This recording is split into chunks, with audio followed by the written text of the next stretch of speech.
up and running. Let's start streaming. Time to start streaming to see if I'm. Time to start. Oh yeah, that was me. That was me making words that will briefly be a little recursive loop on the stream. That's good. That means I'm live. That means that all of the things are starting to load up. Even if all of my internet-connected services are telling me they're having errors, the stream isn't telling me that. That might be the one thing that is successfully working. And if so, that means we win. How is everyone doing today?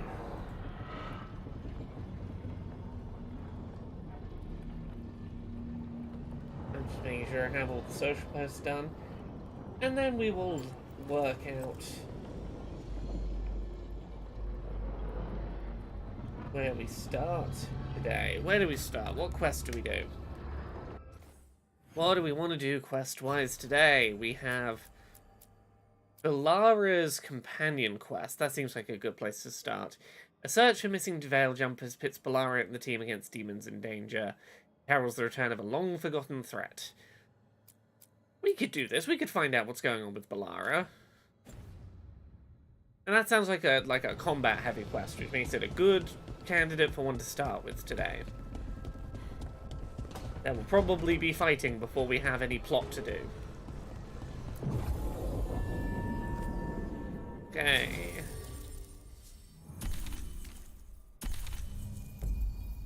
Valara, you get to play again. You get to be part of the game for the first time in a while. Isn't that good for you?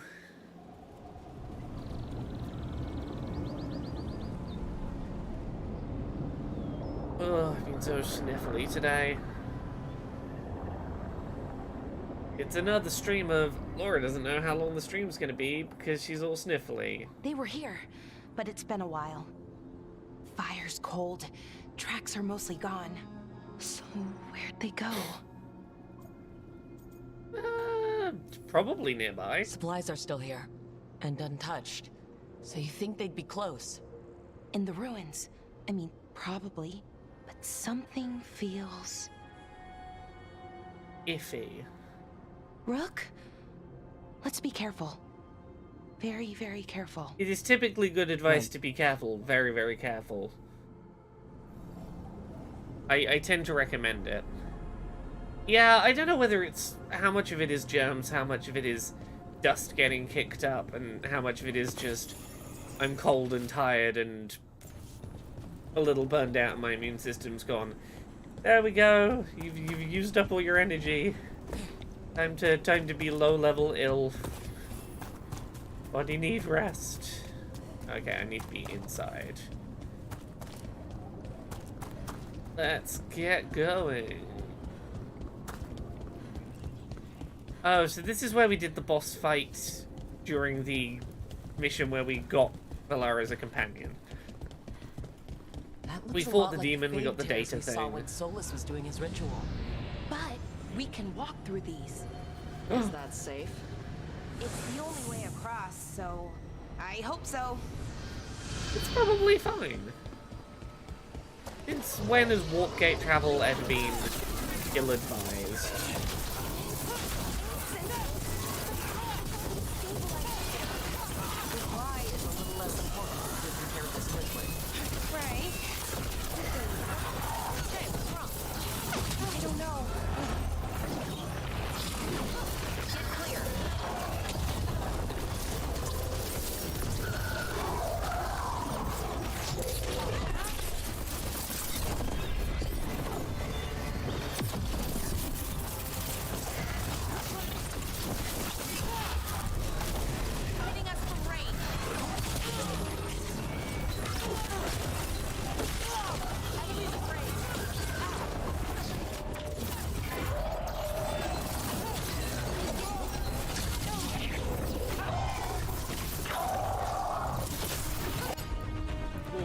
Okay, you do have a combo between the two of you, my companions. This is good knowledge to have.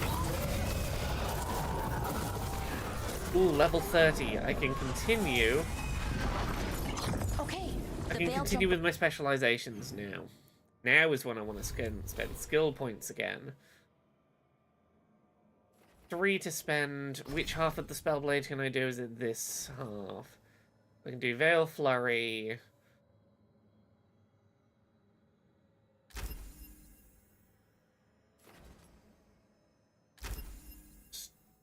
My Shocked and Burning. Ah, this is the one I was looking for. Applying Burning also applies Shocked. Applying Shocked also applies Burning. Now I can start putting fire attacks back in my rotation. Maximum Shocked stacks will trigger an electric burst. And an enemy. What can I take off that I don't particularly need right now? No, screw it. Let's reward this 1 point. Put it in over here. Tactician, which means I can now put something fiery in this slot when I'm not in combat. First definitely came through here. Come on, I'm not in combat, let me do it. Oh, ability is on cooldown. Okay, that's why I can't change it. Hamiel? Melora. Oh, pretty recently, too. But there's something Tara else. says, loving my Rook for a second playthrough. This game has really good hair options. I had my helmet on for combat in my last playthrough, but I don't want it on for this one because her hair moving around when she runs looks so good. The hair tech in this is so nice, right? Weirdly familiar. Where do I know that from? Okay. Is this move still in cooldown? Can I swap it yet? Okay, I can swap it. So I could put something like Arcane Shot in, and that's no problem because fire now works with the lightning. Got it. Here we go. Coming together.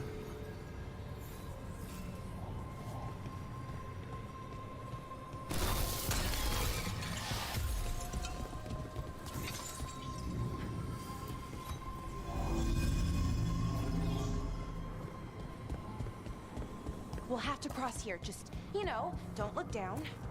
It's, well, a long way to the ground.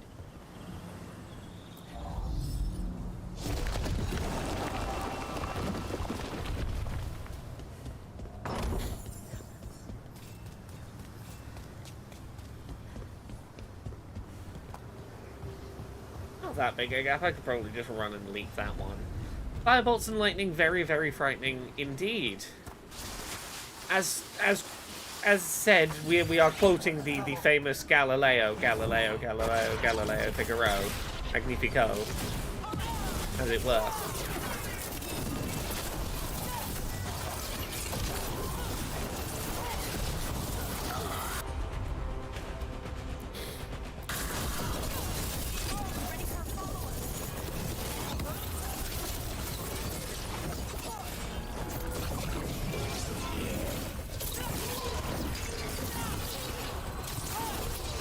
Means also I could probably swap to my orb, which I think is a... Oh no, it's the process orb I've got on now. I want fire orb as my secondary now that the build is coming together.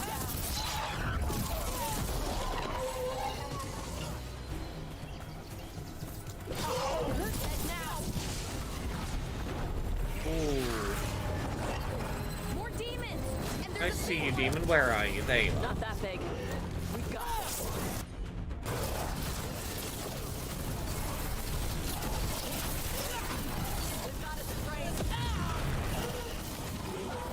Stand still long enough that I can target you. The combo. Something's wrong with that range. More agitated than usual. Take it down and worry about the why after. Got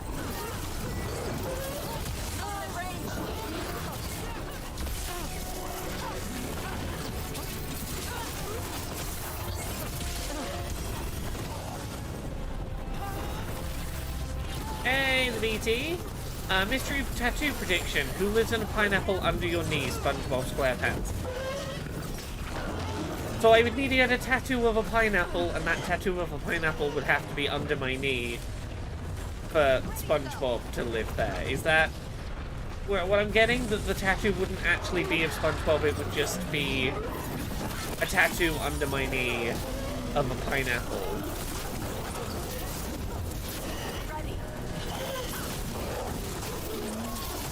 Just so I know I'm correctly understanding the very realistic prediction. Like the aftermath of powerful magic. So what does that mean? It means we hurry. Gotta go fast.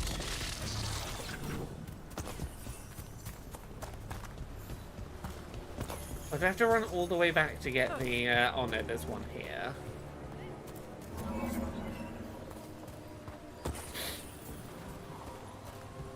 I used to have fish, and my fish tank had a little SpongeBob pineapple in it.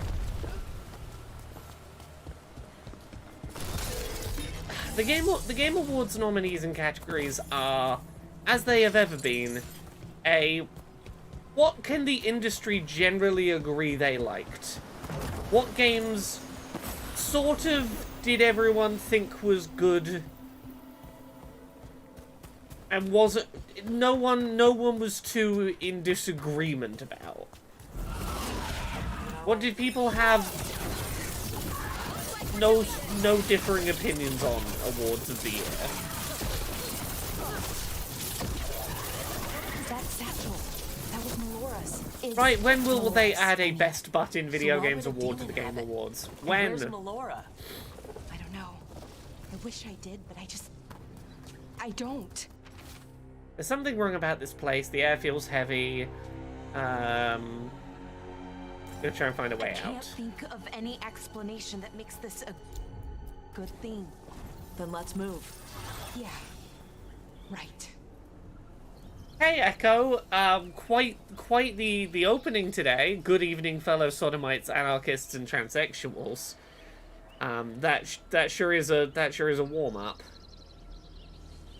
As people are starting to arrive, warning, I have the sniffles today. I'm a sniffly little bean. Apologies if I have to mute the mic and blow my nose. Apologies if I just sound sniffly. The burnout caught up with me, and my body's gone, I need to be a little bit poorly. Just like a tiny bit poorly. Just for like a day or two to be like, you've remembered to slow down, have you? I'm like, yes, human body, I've remembered to slow down. As sure as I can be? That's all I've got. We've got your back. Right. Of course. Thanks. Right. Where are we heading?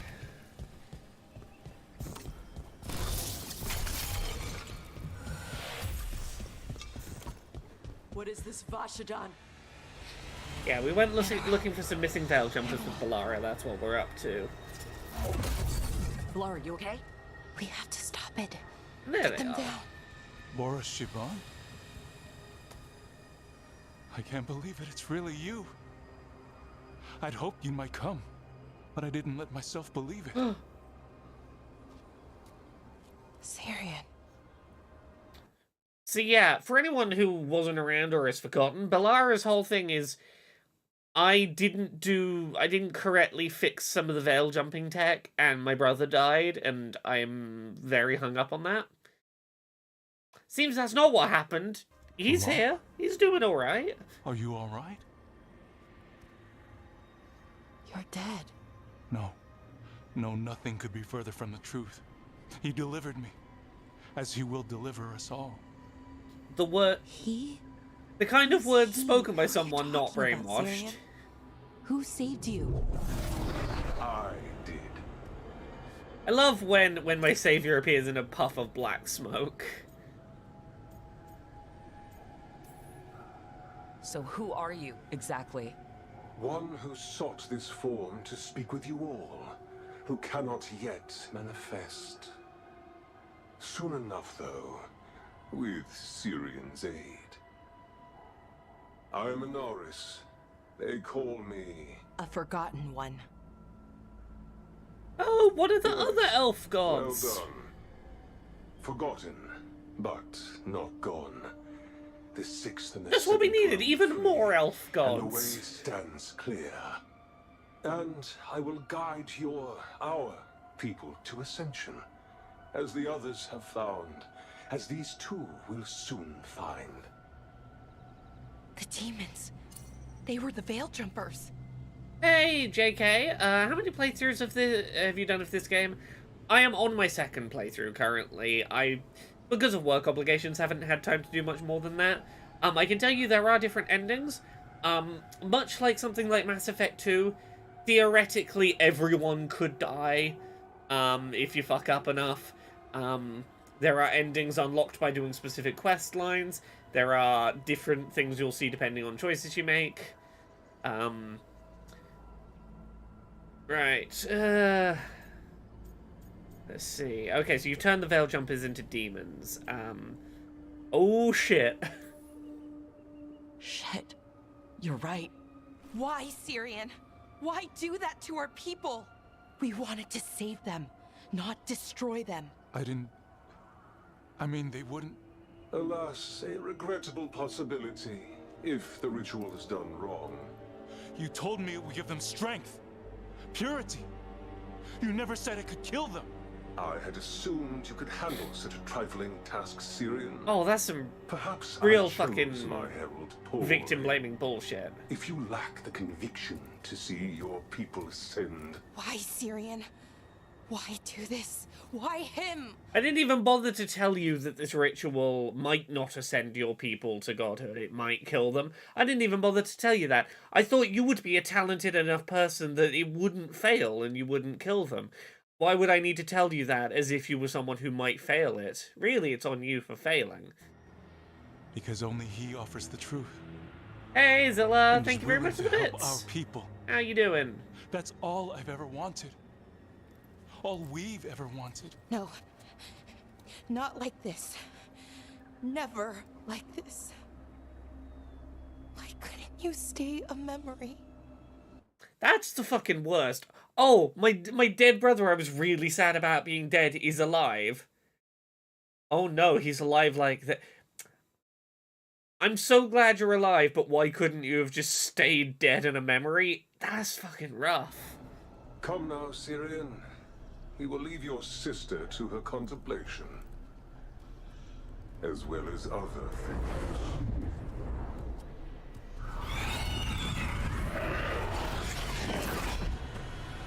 We have to get them out. Good idea. But how? Working on it. Okay, we need a plan to get these people out of the crystals. I think the plan probably starts with beat up the monsters.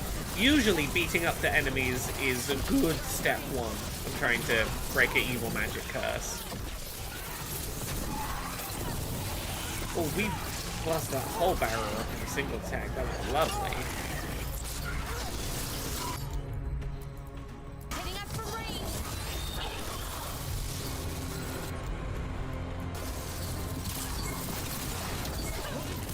Okay, I got it. I think. If we break the artifacts on the edges, the energy flow should stop. You sure? No, but it's all I've got. Good to go. There we go. Fuck it up. Fuck it up, Lara. More demons incoming. Hurry! They don't have much longer.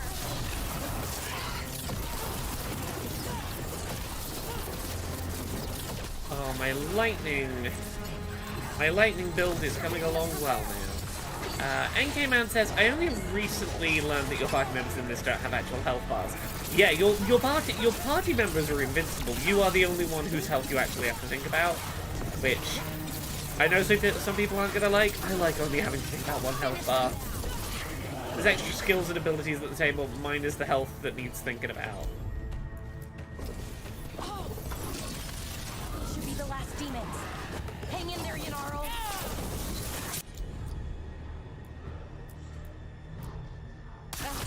You got it.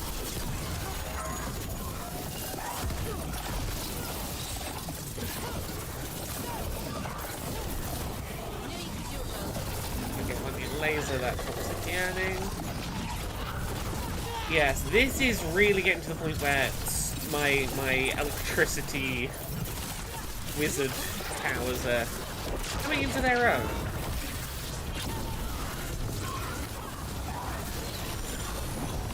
Or did it swap my special? Okay, I need to swap my special back. I wanted it to be the lightning throw still. The energy blast is fine, I just need to know it's the energy blast I'm using. Shouldn't we go after Syrian? He's gone. Come on. These two are not looking too others. alive.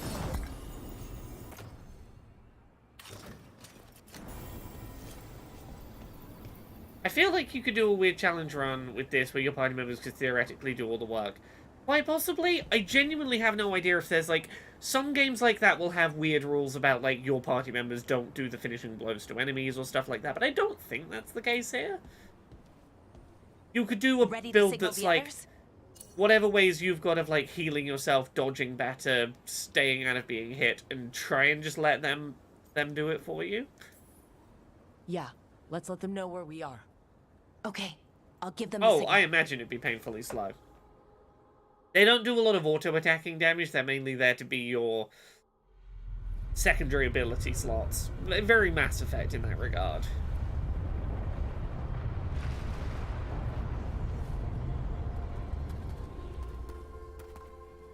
Yennaro's still breathing. Same as Hamiel. Because of you. Oh, man. So Syrian's alive. Damn. And working with the Forgotten One? You sure it was him? I wish I wasn't. There we go. But it was him. Or close enough. Raising demons? Killing veil jumpers? How could he... My brother. I mean, he had his life saved by some kind of godlike, well, literally a forgotten god cult leader. I can see how you could be like, oh, you saved my life and you're a god. Sure, I trust you. What was that mask he was wearing? It started glowing. Bronze? Kind of ugly? Yes, exactly. An Ivanir's Bond mask. Damn. We found a few of them around Arlethan, but they were broken, or at least dormant. But with all the raw magic the gods brought back into the world, guessing that's changed things. The mask would link to one of the gods, or a sufficiently powerful mage. Let you feel whatever they felt, mostly used to control their servants. So Syrian's being controlled? That isn't him? Servant, not slave. It can't control your thoughts. You just feel what they feel. It's an For some empath people, link that's enough. mask.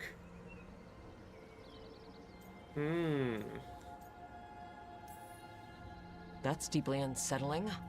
You have to stop him. No matter what. It What he forces an did was empathetic link, but unforgivable. it doesn't force your I actions. know, Strife, but I can get through to him. I know I can. And if you can't,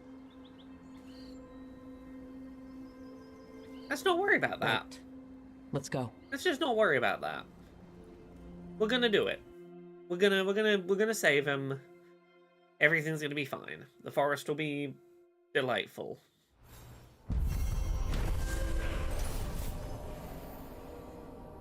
Right. Have we got any other any companion stuff to do for now?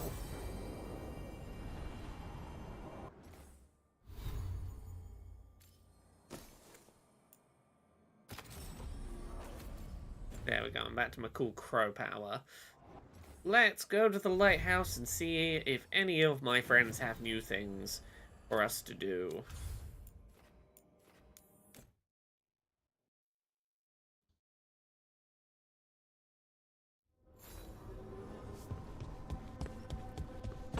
When I say my friends, mainly Tosh. Is Tosh ready for us to have more hanging out? No, I'm guessing I gotta progress the main plot a little. I can't just do every bit of side content right now. Well, there's 2 current story quests. So the game's not going to progress until we do both of them. So we can probably do one of them safely for now. Actually, I do want to see how Tash and Emmerich are doing because they're hanging out. They're hanging out in Emmerich's room, and I do want to know how things are going since we told them, hey, learn about each other's hyperfixations.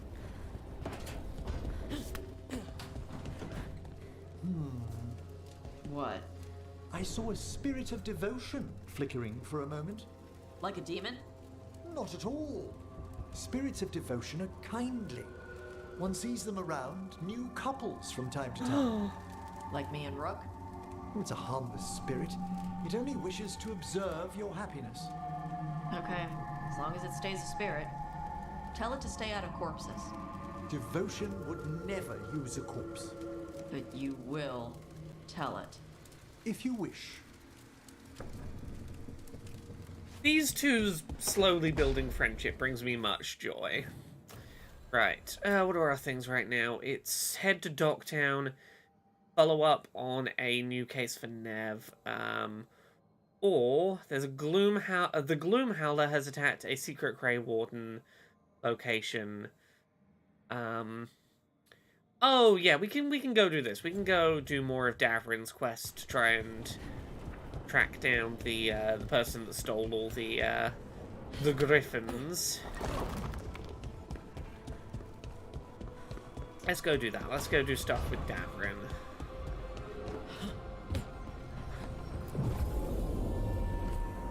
I'm gonna need Davrin.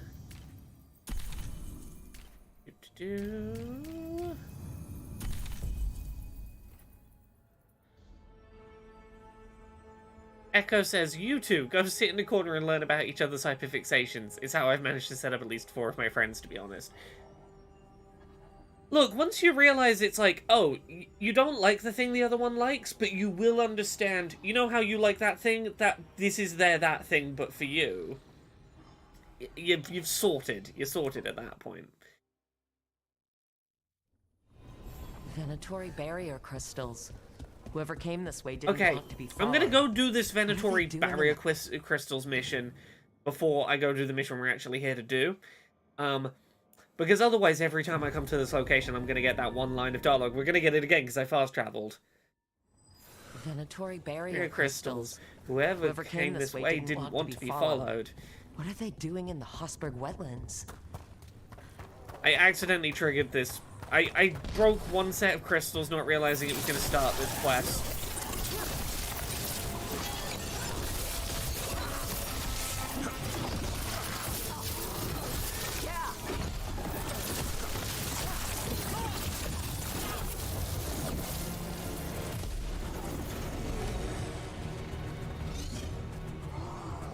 Where are those crystals coming from?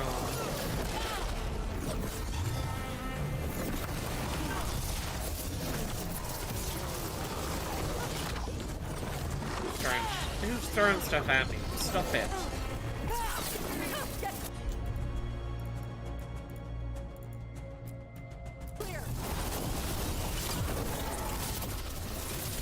Cinnamon Armadillo, I agree. Emmerich, I thought Emmerich would be interesting. I didn't expect Emmerich to be like, to shoot up to being one of my favorite companions. I thought Lucanus was going to be my second romance path in this game, but no, it's Emmerich's next up, and I really didn't think I was going to feel that way. Also, as I said on last stream, of my top 3 romance choices in this game, none of them are men. None of them are women.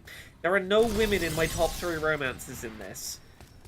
We've got Tash, Emmerich, and Lucanus in my top 3. I'm like, you really found some non-men that I would be into. NK Man says, I think my current backlog for December would be this, Mario and Luigi Brothership and Romancing Saga 2. Brothership is on my list to make more time for. I was gonna play it today and then work obligations got in the way, but it's the next thing I want to like sink proper time into is Brothership. I want to give it a proper shot. I think I'm about ready to do so.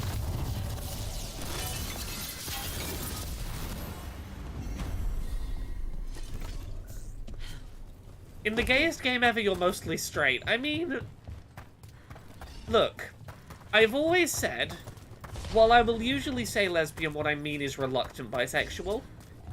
And it's just rare that a game this accurately works out my type of man. Or non-binary person. Works out my kind of not woman. Because usually I'm just like, yeah, give me the ladies here. I'm like... For once there are good options. For once there are some non-women with texture. So this is the cursed manor. Let's see what it's like.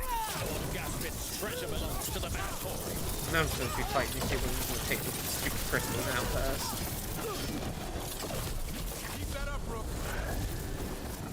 Ones are unprotected. Where do we need to start? Here they come. I'll fight all of you Venatori in a minute. I just want to take your stupid crystals out first.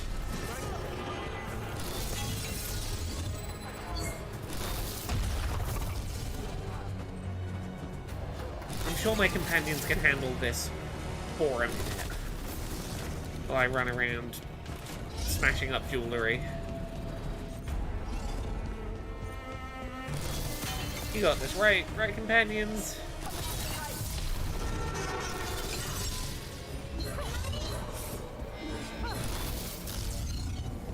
Oh, is there a third threat? Oh, there's a third threat up here I gotta take down. Hey, Venatori, I'll be with you in a minute. Just got such smashable crystals.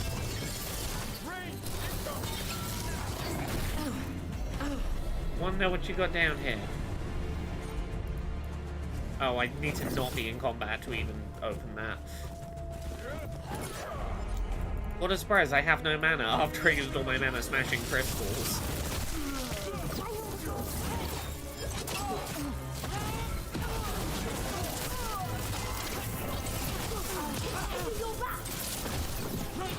Echo says, relatable. I like the idea of men, but my taste in type in men is so specific it basically doesn't patch into my dating life. That's generally me. It's like, I will say I'm only into women, and then like, specifically you put Jared Way in front of me and I'm like, maybe. And I thought that was my entire type summarized, but then you offer me an Emmerich and I'm like, Look at this place. okay, maybe. Maybe if... Maybe a man doesn't have to be effeminate to be my type. Maybe he can just be a real suave older gentleman. The cellar. Stay on guard. We've got a body. Research notes. This...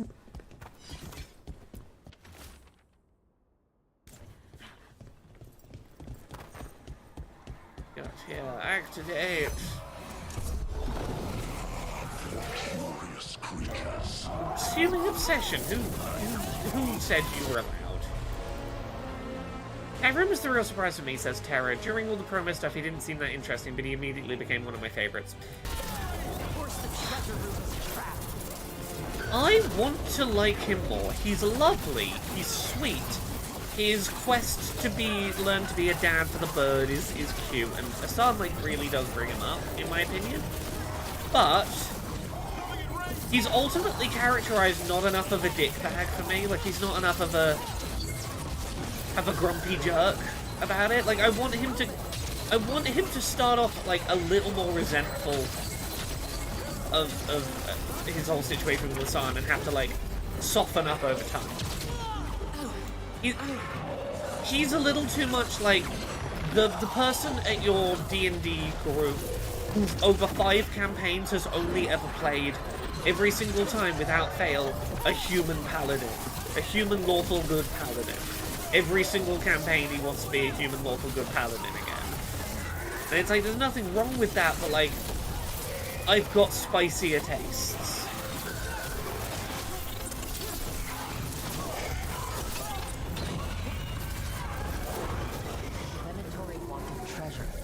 Found a sealed demon. What can you expect in a place like this? Let's look around. Ooh. Good axe for Tosh. Pretty good thing for you. This writing is old. If it was Lord Gaspin, Whatever he thought was back here, it wasn't enough. He found a demon. Or became the one we met. If the demon was the curse, at least we've kept it away from Lavendel. Once we're done, we can let Bastion... Okay, now I can go do the quest I was actually trying to do, which is like over here. There we go. Also, is anyone else finding that the internet generally is performing weirdly tonight? Like multiple websites are having server issues tonight? Or is that just me that's encountering this? Like, I was trying to check for some work stuff on Reddit, and Reddit's throwing up server errors, Blue Sky's throwing some weird errors around. Hey, Davrin. We gonna talk about Weishaupt? Not by choice. What the crap was that archdemon? You all said it was a dragon. I don't know. I joined up to fight dragons, not whatever that was. It had too many heads. I don't know what it was. I don't know what the gods are doing. All I know is that Gillenane is still alive, and a lot of wardens aren't. Oh. We'll kick her ass next time. Thanks, Tosh. With Stalker 2 out now. I played some of it back at Gamescom.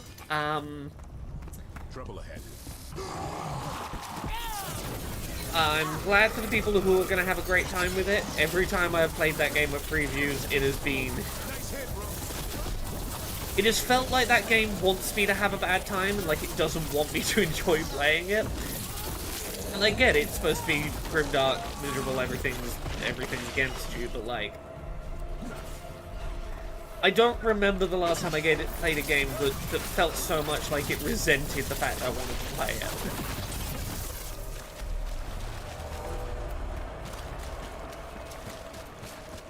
Yeah, I played portions of it 2 years in a row at Gamescom, and neither year did it make me want to play it. Yeah, I'm seeing Cinnamon Armadillo in chat say that's kind of how Stalker is. Yeah, you're not the first person to tell me that, and I'm like, cool, I'm glad for those of you who enjoy it, but 'tis not for me. It's yours, Davrin. I'm okay with games, you know, putting a tough challenge in front of my face, but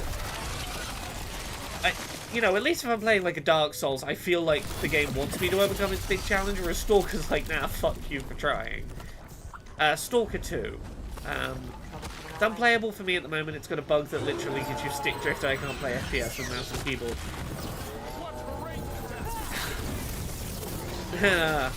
One of these days I will tell the story of my last 2 years of interactions with the developers of Stalker 2 at Gamescom.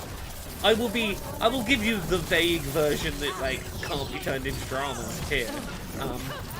Both years where I met Stalker 2 devs at Gamescom, I had, I'm gonna say this, uncomfortable interactions. I feel like there's something a little up with some of the guys at that studio, and they're not great. Like, I had my experiences with the game, but I also had my experiences in a room full of people who made that game, and they're not people I would voluntarily go spend more time with. And that's all I will say on that matter. Maybe one day I will tell the tales of those encounters, but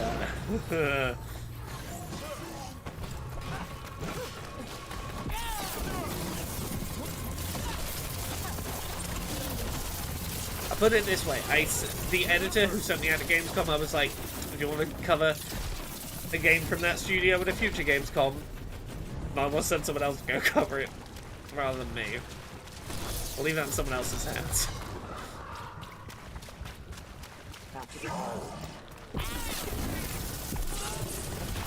Oh, we're gonna fuck this demon up.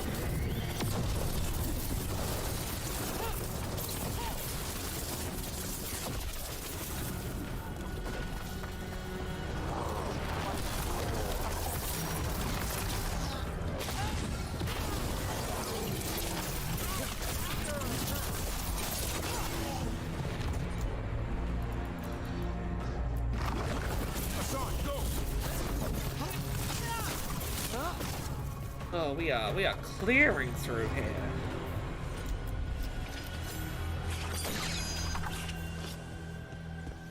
I found a little wisp. You need taking somewhere, friend. Where do you need to be?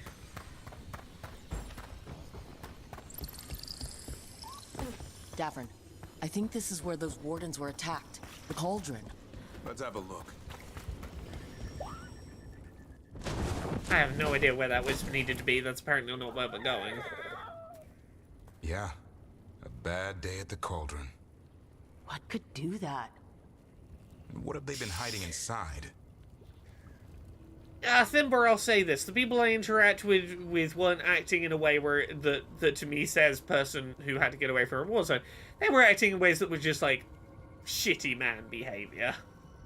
You know, shitty man behavior doesn't require, you know, getting out of a war zone to do. Sometimes men are just kind of shitty. Whatever it is, I'm sure they had good reasons for all the secrecy. I don't know, big surprises men Look who what are being happened shit. to Weishaupt. Must be something more secret than griffins. Be ready for anything.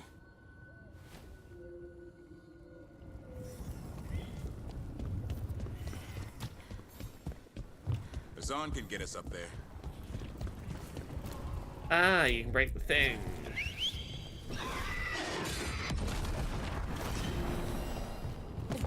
Heard you took Rook to see your mom. What? No, she just showed up. Awkward. You're trying to be badass for the boss and save the world, and there's Mom. Correcting your posture. And how I pronounce words. Even better. Tash is so shy, being like, I didn't invite Tash for dinner.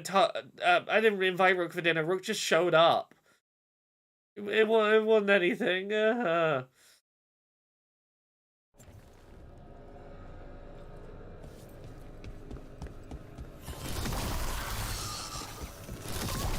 fuck up these globules.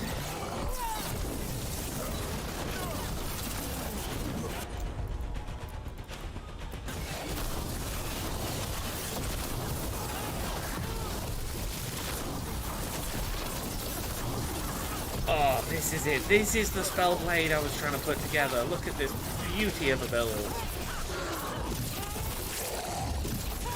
It's happening. I am becoming This place is a mess. the killing machine I had hoped to be. If they named it the Cauldron, it probably would. This looks like a way in. Just need to drop Oh, that. I gotta. Maybe we can use I it like a gotta. bridge. I gotta break all the things to Need get to figure out in how. through the entrance. If we Right. destroy all that blight gunking things up, it might drop.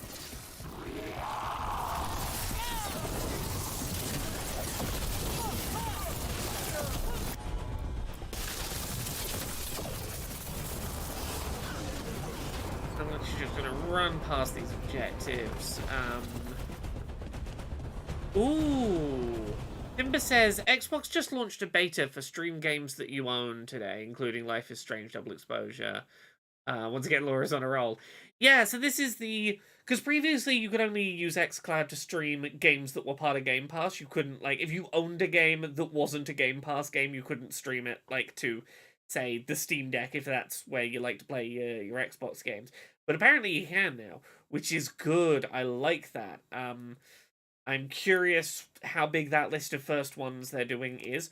But I'm glad they're expanding game streaming, because, yeah, that's going to be a real positive for them.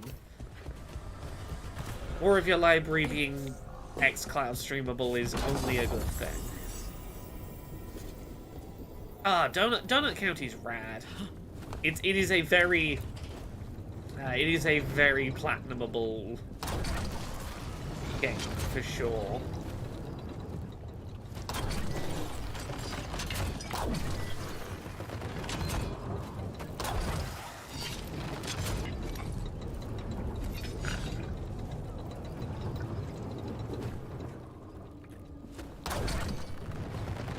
Nothing more I can get from along the ballista, but maybe from this ballista.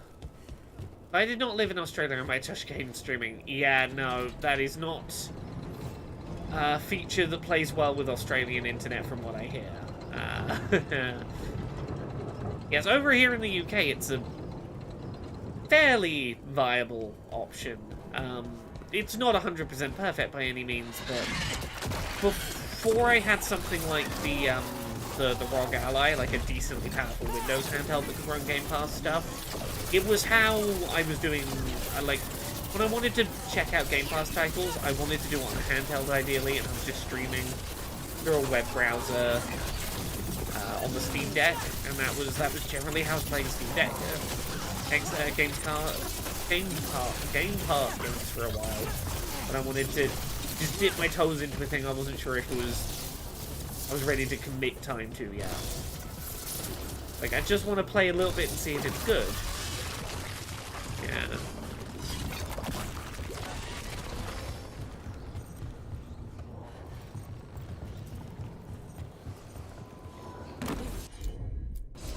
Okay, let's soothe the little wispy friend.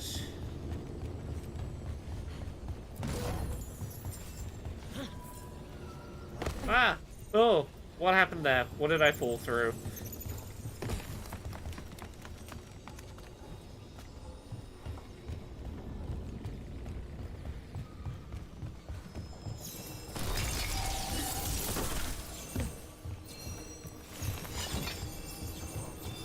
I'm on a time limit.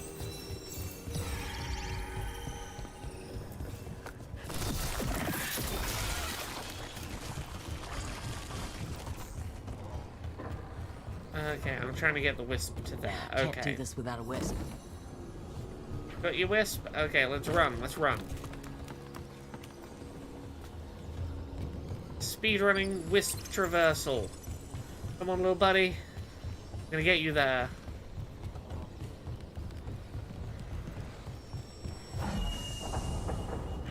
Yes, PlayStation Portal will now allow you to stream games directly to it rather than from your PlayStation. Which, again, I'm glad that that's a feature that's being added, even if, you know, it really should have been there earlier a little bit.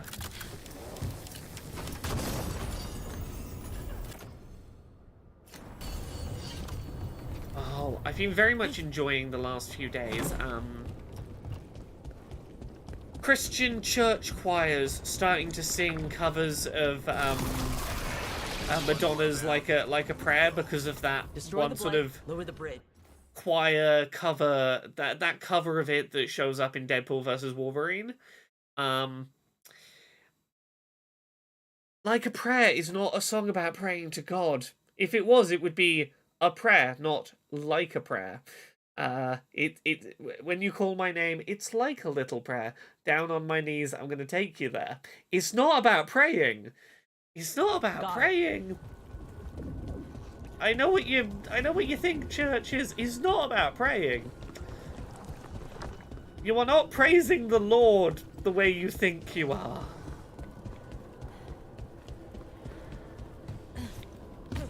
Interactive drug use. Okay, yeah, I was trying to think when there was interactive drug use in Life is Strange. You do get offered the ability to smoke some drugs if you'd like to.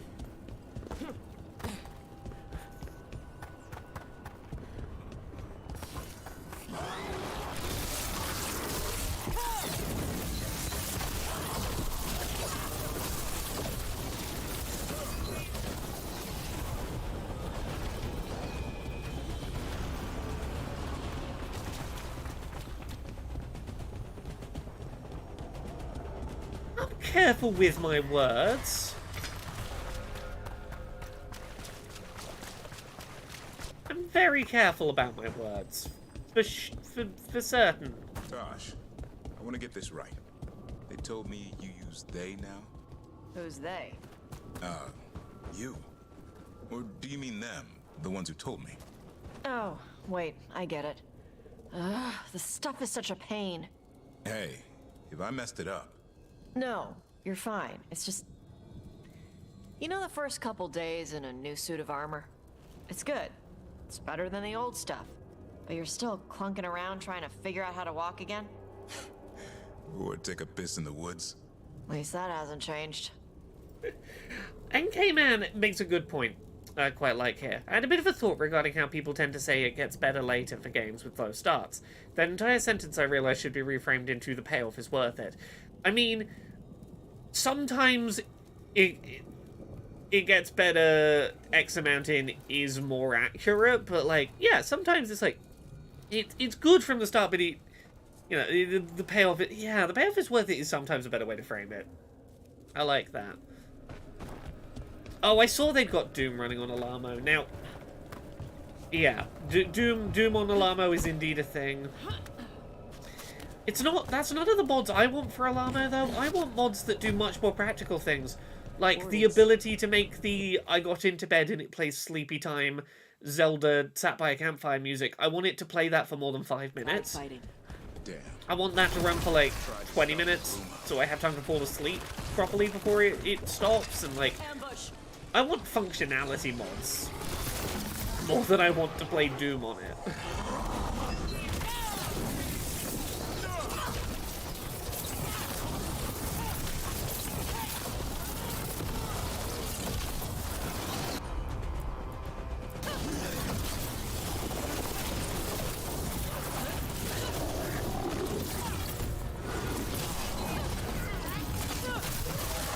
The last of them. So what is this place? A dumping ground. It's like every dangerous artifact or weapon the Wardens ever came across. Must be something here the Gloomhowler wants. Wouldn't mind having some of this stuff for myself. Don't even think about it. If it's also dangerous, the Wardens locked it away. We're not touching anything. Echo says, I misheard that as they got Doom running on Alama and didn't question it. I mean, if they haven't got it running on Alama yet, someone's working on it. You train a sheepdog to move the llamas around so that from an aerial view of a drone, the llamas look like the correct pixels or whatever. How's that? Is that anything?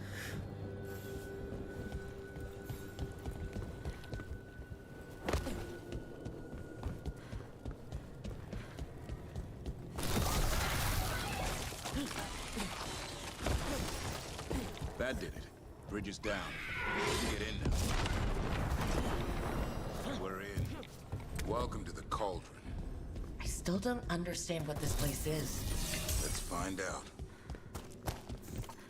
Oh, this is the Looks creepy like place dates I on was the thinking signs about over the earlier being doors. creepy. 325, 524 here. 931 over here. It's Blight's. The year they ended. That's not ominous. Look for a door we can open. Okay, let's do it. Let's go do Davrin's creepy mission.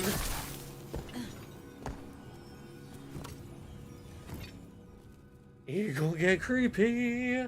It's gonna get creepy.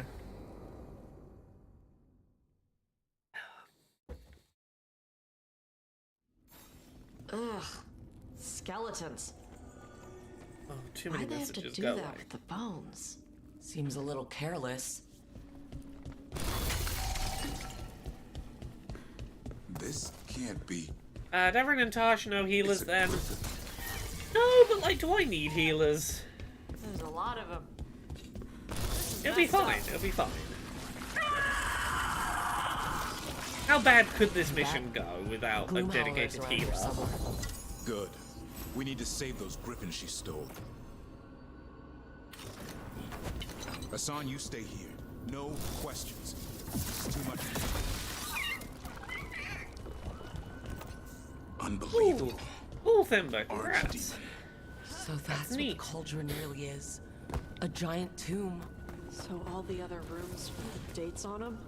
More archdemons. This one would be Zazakel. This doesn't feel like a dragon. It feels wrong. The Gloomhowler's in here somewhere. Let's find it. Some light here. Looks fresh. Then the Howler's close. Scream all you want! It's no match for steel! Rise! Secrets long buried will have their day.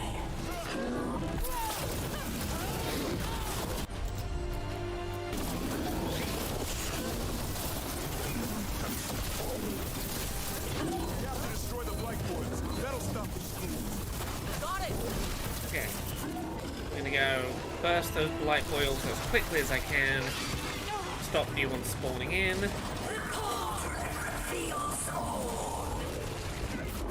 Party members, you can handle all of these, right?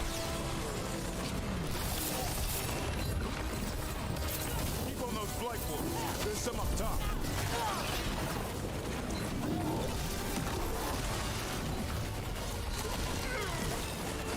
An eternal tomb for an eternal evil.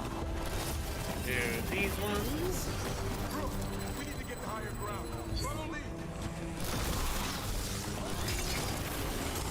Yes, this is such an easier mission when you actually deal with the boils and don't try and eternally fight these things right from the get-go, because they will not stop coming. The first time I did this, I spent, I'm gonna say, about 20 minutes fighting them on the lower level, not realizing I could get to the higher level, and they just kept coming, and I ground down my healing resources really fucking fast. This is better.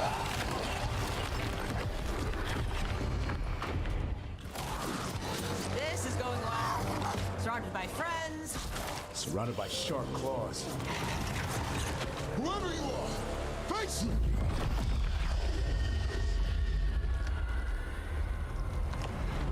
Yeah, I did not realize you could get to the Gloom Howler this quickly.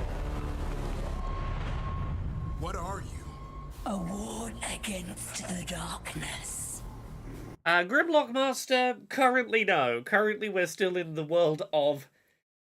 You are welcome to make whatever assumptions you liked about what scenes I might have worked on. I can tell you I was a cultural consultant on this game. But, you know, I can neither confirm nor deny what parts of this game I might have worked on. I can show you things that are definitely unrelated to stuff I worked on. Like, I've got this cool sticker of Taft on the back of my phone that's pretty cool.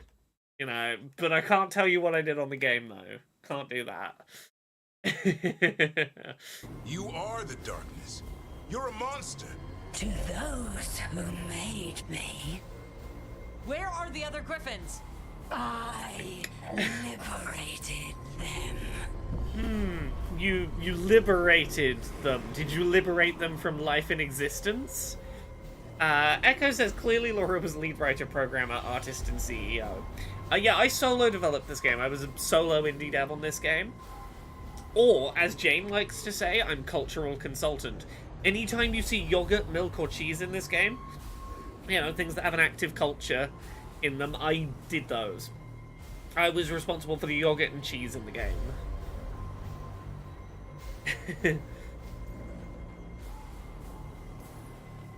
What does that mean? What are you going to do with them? Free them from the tyranny of Yes, the I was all the Wardens. yeast infection Grey scenes. Wardens rid the world of horrors like you. They created the horrors. The bones of griffins abandoned in this cauldron. Proud warriors forgotten. Yeah, I just run Bioware on the side. Little side hustle. Salvation. I've really got to work out where all the money goes when people buy this game. Like, people have been buying my solo developed BioWare games. Offers protection. Archdemon blood? You're blighting them? I've got to work out where their money's been going. In them, the same blood runs through your veins, Warden. Join with us and honor. Do you want to put corruption goop into all the griffins? You put the famous Wheel of Cheese Easter egg in that's been in every game. You went back in time and added them to previous Dragon Age games, yeah.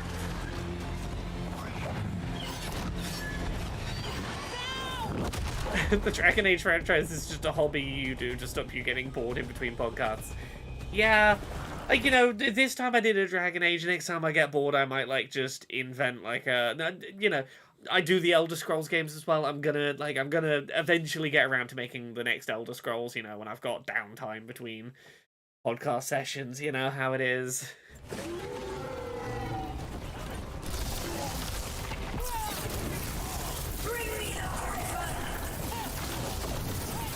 Okay, now I actually do have to fight these enemies, I think.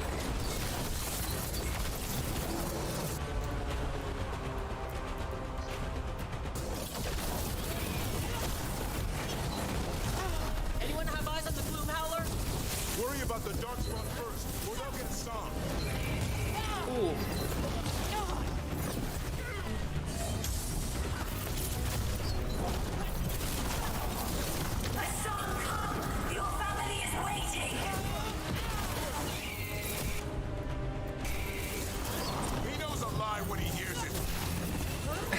like I said, it's so noble of you to let Todd Howard take all the credit for your other side hustle, Bethesda. Well, it's not so much the credit that I'm wanting to give him on that one. Look, I make Bethesda games when, like, I'm in between, like, I'm mid-podcast recording, but I've ADHD'd out, and I'm trying to write something while listening to other people on the podcast talk. And that's why all the bugs are in the Bethesda game, so I let Todd Howard take the credit so that I don't have to admit I made all the bugs. So sorry about that.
Oh, Canada's getting emergency broadcast messages. Ooh.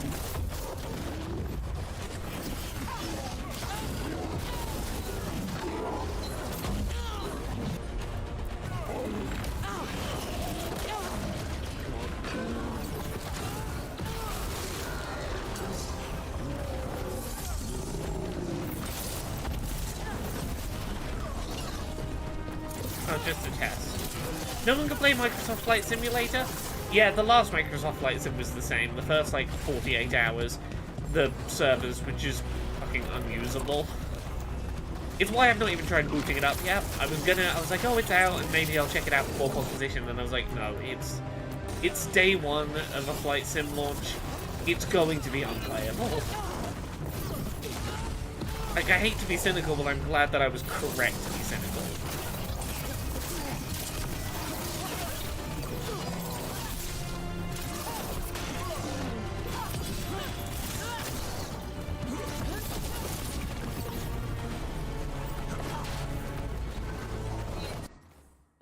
One sec. Is Shenmue the one that's all quick time events and had a very belated sequel a while back that still didn't advance the plot at all? Yes, that is the one indeed. The plot went fucking nowhere after like 20 years they finally got to make the third one, and all it was a setup for the fourth, fifth, and sixth he wanted to make. I reviewed that game for Polygon, and I remember so little of what that game actually fucking was.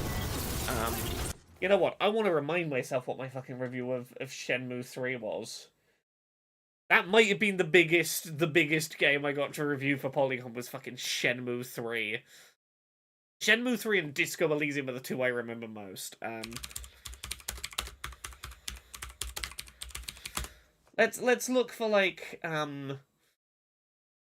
some key quotes. Shenmue 3 is passable as nostalgia, but not as a game. You can't really go home again. I'm playing a game like Shenmue 3, a sequel that has almost 2 decades of expectations, hype, and pressure riding on its shoulders. It's rare for the end result to be exactly what one would expect. Usually there's some gimmick added, or an aspect of the design modernized, but there's almost always something unexpected to shake up the formula, to add something to our understanding of what this series can be. Shenmue 3 is, for better and worse, exactly what I expected it to be based on the original 2 games in the series. Faithful to a fault, Shenmue 3 feels like a time capsule of a game, flooding me with nostalgia, while also reminding me just how far games have come since the original 2 Shenmue games. What it doesn't do is move the series forward, nor does it seem interested in looking to the future to see what Shenmue might become. It's a game that spends all of its time looking backward. I'll skip over the bulk of it. Intro and outro is like usually where I'm like, let's sum up my feelings on this game. Shenmue 3 was an amazing chance to wrap up the game's story in a conclusive way for fans who were likely ecstatic to be able to revisit the world at all.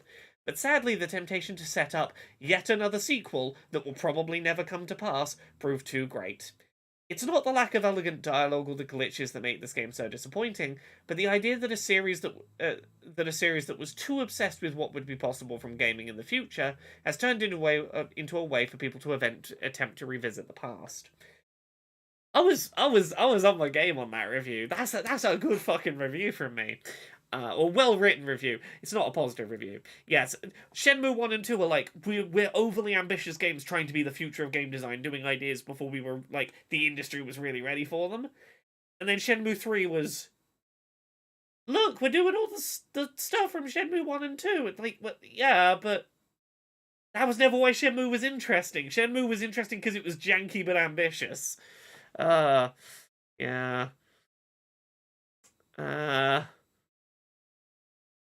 What a hit job.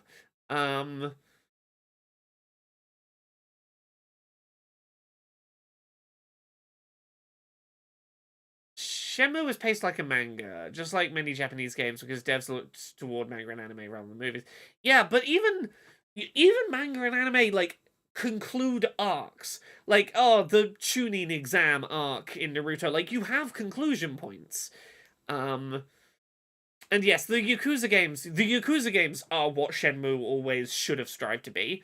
I think Yakuza games starting to get English dubs and come day and date to English-speaking territories really was the death knell for Shenmue ever really having a chance.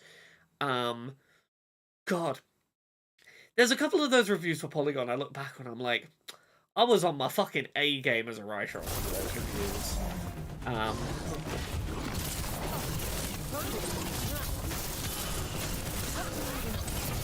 What did I do for them? I'm trying to remember. I did American Truck Sim. I remember I did for them. Damn it! The Gloom Howler's gone. Persona 5 It's Royal? okay. Let it go. Shenmue 3, Disco Elysium, Koliat? Some game set in like a snowy Russian mountain or something. I remember nothing of that game other than its name.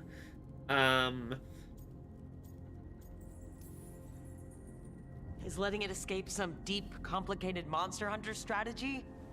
It's called staying alive. Oh, I got to do Cooking Mama Never Cook Star hunt for things Polygon. You don't understand. The Gloom Howler is more than a monster. Your quarry, your call. I got what I needed. The sun stripped a piece of its clothing. Gives me something to go on. Even though I told you to stay put. He did save you. That's alright, He could've Echo. been You'll always killed. have me to watch Who cares Yakuza games about being you? streamed by. That's part of Turlum, right? Well, I suppose that was good form, extending your talons. That'll leave a scratch. But I want to revisit that You're Cook getting the Star hang of review, things. Neil. Let's go, boy. This place is pure evil.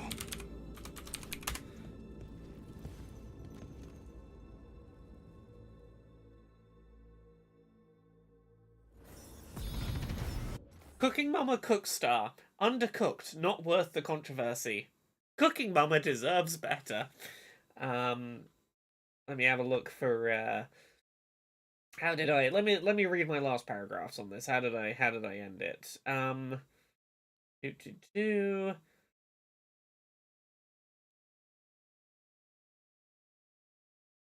Cooking Mama Cook Star is a mess, and isn't worth the controversy around its release. There's little to no reward for success, or even for trying.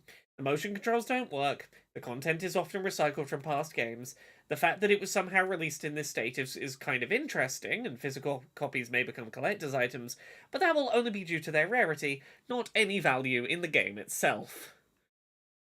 Gosh, yeah, I was real brutal.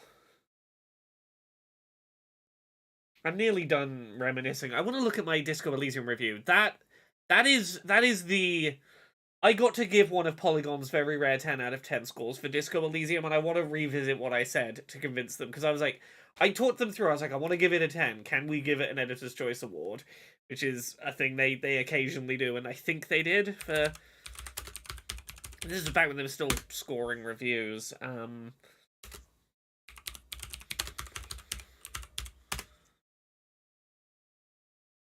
a look.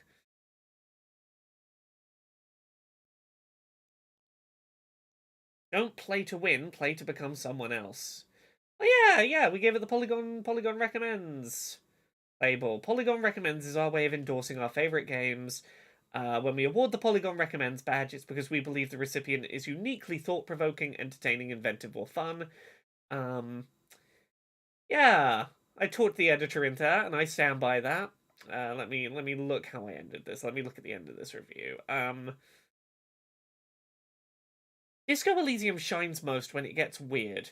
I was once pretending to be a psychic medium to get a woman to let me look through her supposedly haunted bookstore for a huge novelty polar bear freezer that I could use to hide a very dead human body. I knew there were probably more reasonable options for places to store a corpse, but where's the fun in keeping it somewhere official and boring? This is what my character thought was best, and I was there for the ride. The way the game's systems interact, holding true to their own rules while allowing you to stray so far in multiple directions, turns Disco Elysium into a pure role-playing experience that feels wondrous and unique compared to its peers. I never feel like my lack of certain skills hinders my ability to progress. It simply pushes me toward more interesting solutions. When I play Disco Elysium, it plays back. I'm not playing as a good or a bad person. I'm playing a man with real talents and deep flaws, and I feel all the more connected to my version of the character as a result. I am a rock star, after all. I think I opened that review talking about the side quest for the karaoke side quest and my botching the role and getting like a 3-minute bad karaoke. I know that's the example everyone fucking talks about, but like, it really was the one that made me go, oh, this game's something kind of special, huh? Echo... Okay, yeah, we're talking about the crypto mining thing with Cooking Mama Cookstar. Yeah, that was never true. The company that made Cooking Mama Cookstar, their parent company was separate from Cookstar looking into crypto tech, but they also do tech stuff for PC. There is no proof that Cookstar was ever crypto mining on your Switch or whatever. It was just poorly optimized and using CPU badly, and because it was a weird game... the rumors spread quickly because it got put on the eShop and then taken down, and people like were looking for a reason and they ran with the flimsy explanation. It was never a crypto miner. It was just a bad game. It was just a kind of bad game.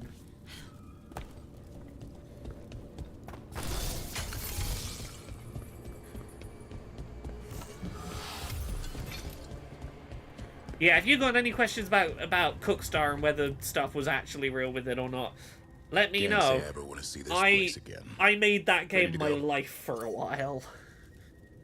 Yeah, let's go. I'm ready. Me too.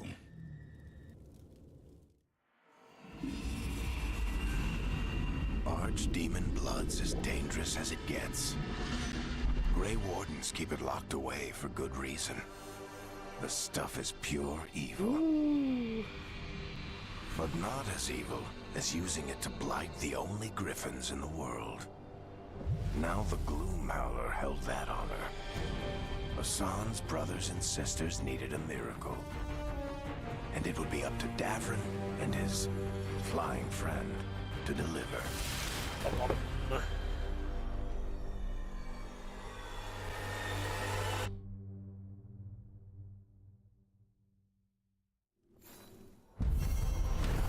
There we go, another big plot mission done.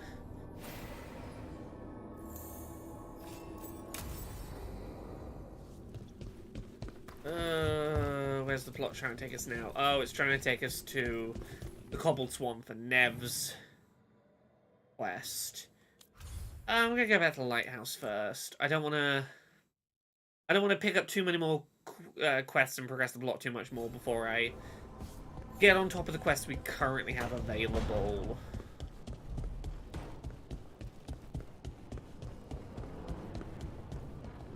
Okay, Emmerich's got something for us. Let's go chat to Emmerich. Echo says, I do love those coming up on next week's episode of Veilguard bits. I wish more games did shit like that. It doesn't take much, a little bit of voiceover, a couple of lightly animated stills, and it really is like, here's a recap of what happened, but something even bigger's gonna happen. I'm like, oh, I'm a sucker for that. Takes me back to watching Pokemon on SMTV Live. God, yeah. It's...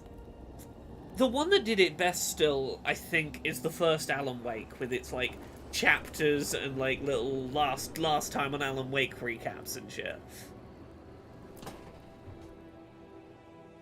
Hi, Emmerich. Oh, you've got a guest. Ah, Rook. You remember the Hand of Glory? Yeah. Hard to forget. You figure out what those Venatori who broke into the necropolis... Ooh, sorry to pause. Do you remember when, like, $400,000 worth of playdates got stolen and then eventually turned up on, like, the doorstep of a restaurant? There is a podcast episode in which the people working at Playdate finally spilled the beans on exactly what went down with that stuff. I need to open that in a tab to listen to later. Yeah, sorry. Okay, I'll read the summary for anyone who's unaware of this. Earlier this year, Playdate's financial controller, Jen, realized that our Playdate inventory was 2,000 units short. How did that eventually lead us to a Circle K in North Las Vegas? And just how much should you tip for a roofing consultation? Buckle up, because we're going for a ride. Yeah, $400,000 worth of Playdates got stolen, and then did eventually turn back up. Yeah, this is what, an hour long. I'm looking at photos from at the time. There is a transcript. I might skim through for like any peaks. I'm having like a skim.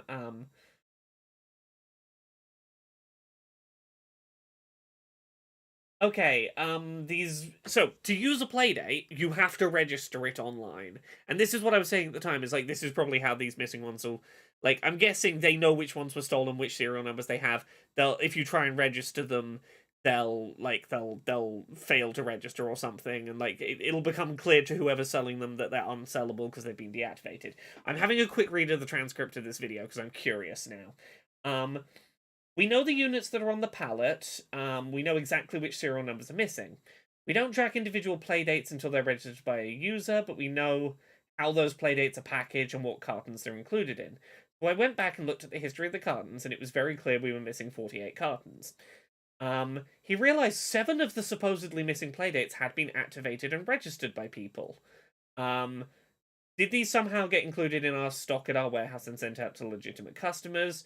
Because the question is, why only 7 of the 2,000 stolen ones had been registered? Where are the rest of the units? Why aren't they being registered? So we started to look into who registered those 7 devices. We don't track very much information from our customers. We err on the side of privacy. One thing we do have to track is the email address of the person who registered the device, because they do that via an account on our website. The people who registered those units were all residing in North Las Vegas, where our warehouse is. Okay, so the stolen ones didn't go that far before being sold. Start looking at the names, correlate them to LinkedIn. They went all red string on a corkboard, trying to build a little dossier of like what connects these people who've registered them.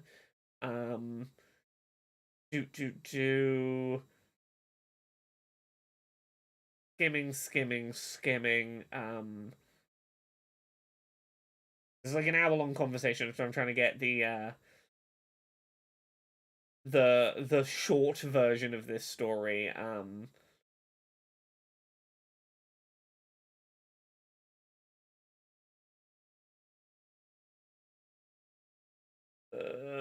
want like the summary at the end. Some crime ring family was discovered that was sort of operating the heist. using a fake roofing company, pretending to be a roofing company to sign for packages at properties and then just take them, seemingly was involved. I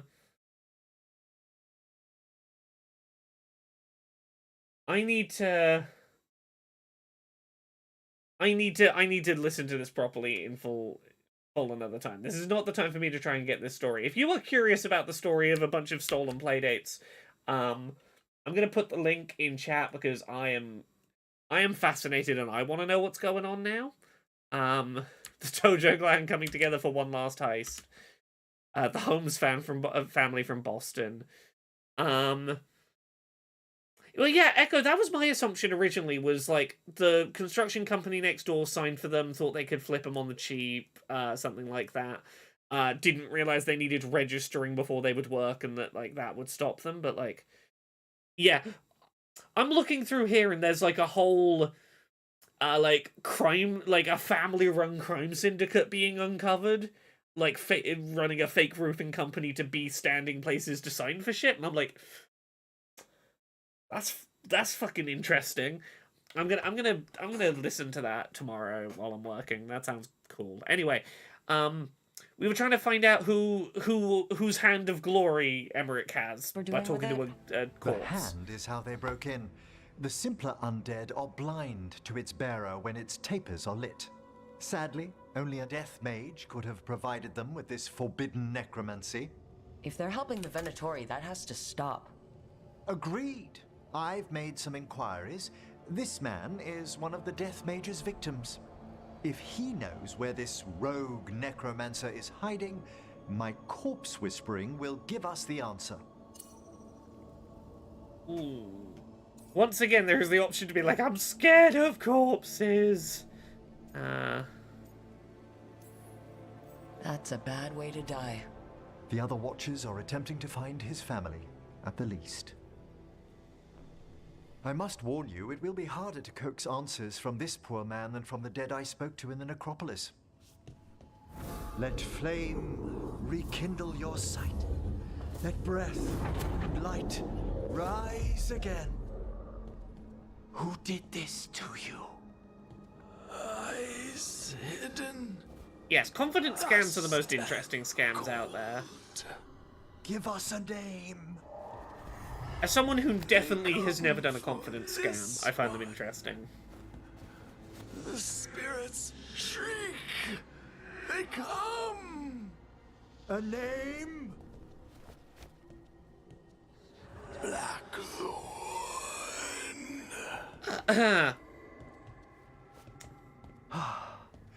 Return We'll continue with this in a second. I'm going to respond to a message in chat quickly. Flunkorg says, hello, can you give me an idea of what exactly is wrong with Tash? Because they're my favourite character, also non-binary. I really don't get people's criticism of them. Well, most of it is that Tash is a non-binary character, and there's a lot of fucking transphobes out there. I can tell you what they say the issue is, and I don't agree. Generally, a lot of the complaints they boil down to, Tash is these personality traits that we've seen series wide with Canary. It's like you don't actually dislike that character trait. Tash is poorly written, because they're blunt in conversations, which is like. The example they use to be like, this is why I don't like Tash's writing, is Tash sits down at table and goes, I'm non-binary. And, like, we talked about this last stream. It's like, that is a response to Tash tried to come out the first time and got steamrolled by Mum, who was like, go stand in the kitchen and cook for 6 hours and don't talk to me. So Tash was like, okay, with round 2, I'm just gonna fucking say it. And 3, it's people being like, oh, I use fantasy words, not real words for trans stuff. It's like, well... You see how that went with Krem, where to this day people still deny Krem was a trans man, because they're like, no, he's not a trans man, he's, whatever it is, the Canary thing, it's totally different. Like, just, it's, much like in the disability community we say disabled isn't a bad word, you don't have to invent, like, differently abled or whatever. The word trans or non-binary isn't a bad word, you can use them. That's basically people's problem. People are just being shitty. The Starfield pronouns guy must be shitting bricks over this game. Pronouns! Fucking pronouns! I've seen allies and other people on the left say that Tosh is poorly written after beating the game. I'm like, I don't get it.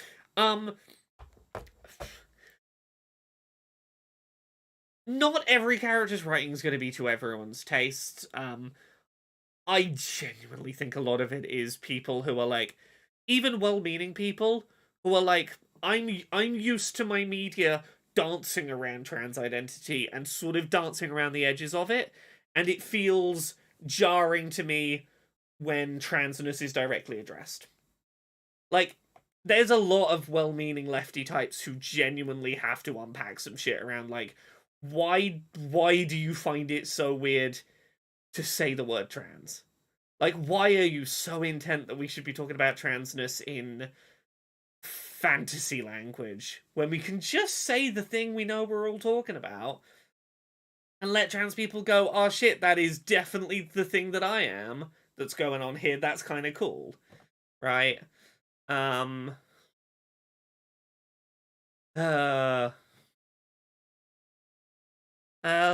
Yellinghamby says, to be honest, before this game came out, I thought Canary based their gender around their job.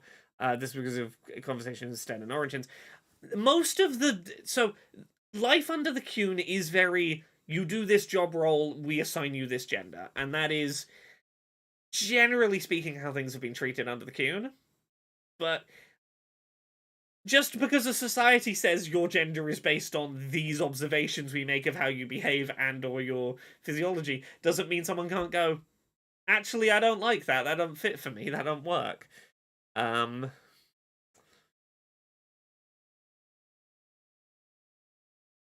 Cinnamon Armadillo says, I thought their mum used the Canary word for binary trans. So, this is a whole thing.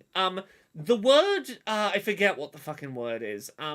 It is a word for someone who the societal role they inhabit under the Cune doesn't fit their physiology. So, like, someone who is born female but works as a warrior, which is a man's job, would...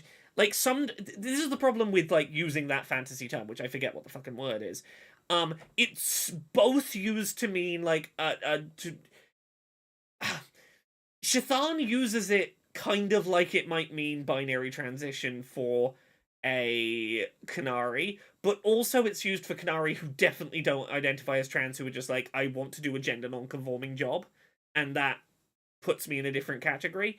It's used to mean multiple different things, and that's the problem with using, like, fantasy language where you don't nail down the definition, is that, like, you then use the term and it's not clear what you mean when you use the term. Yeah.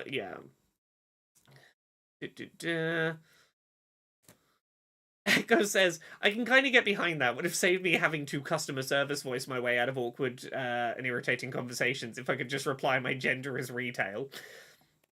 Having the option to have your job role be your gender is great. Not having a choice about your gender being your job role, not so ideal, right?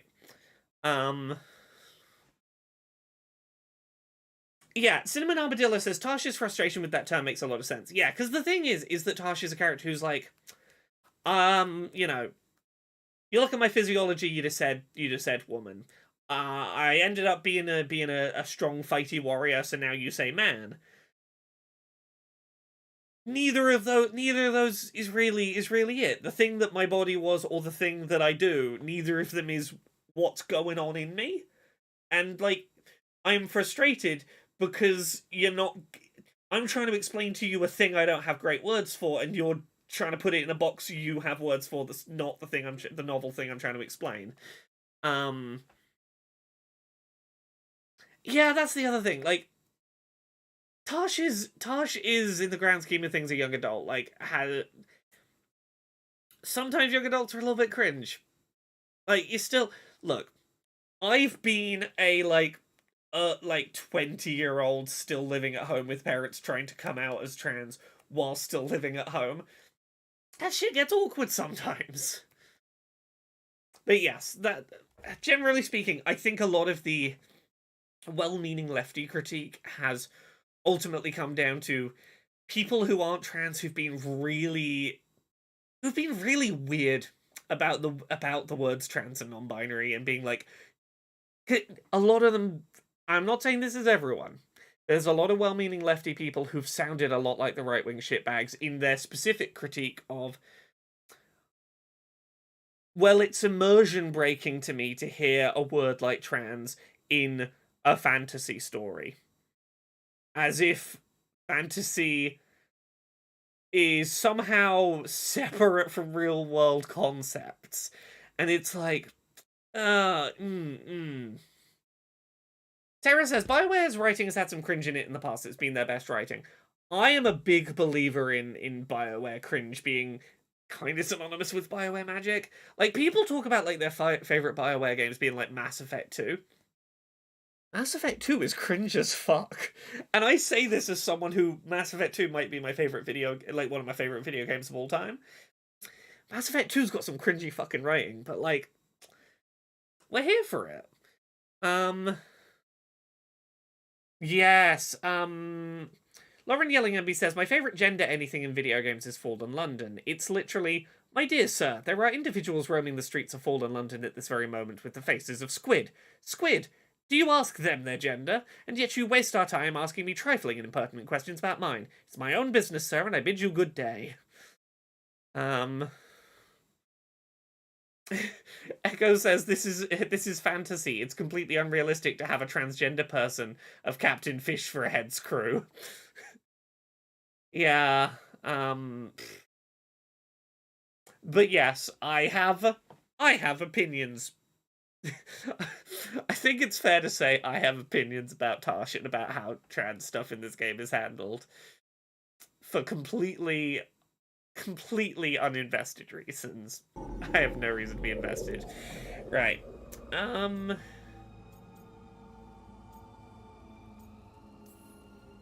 Guess not everybody wants to give up its secrets.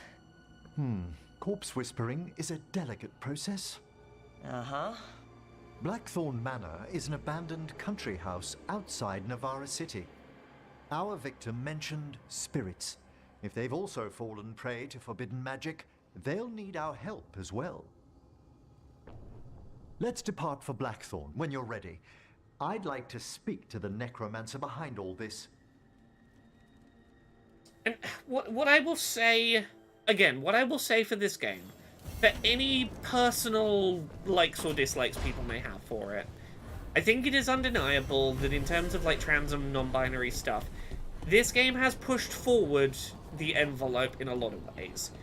And what I hope for is that it is less scary for future game developers to include certain aspects in their of transness and non-binary identities and like, I hope that other game developers are less scared to have a character creator that lets you play a trans character who gets trans-specific dialogue options with trans or non-binary characters you can interact with who talk about the wider state of transness in universe, where you can romance your player character and another trans character and have unique romance options as a result. I hope that other developers in future now look at this and go, it's less scary for us to try and do that stuff, because we're not the first. We don't have to be the first. Someone took that step first. It's a little less scary for us to do it now. And for any complaints people have about this game, I think that it has moved the needle forward in a way that I hope makes taking that step forward less scary for other devs.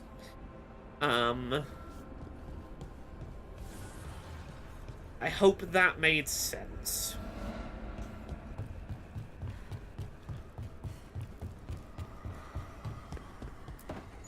Ooh, yeah. You're still working? Just finishing some things up.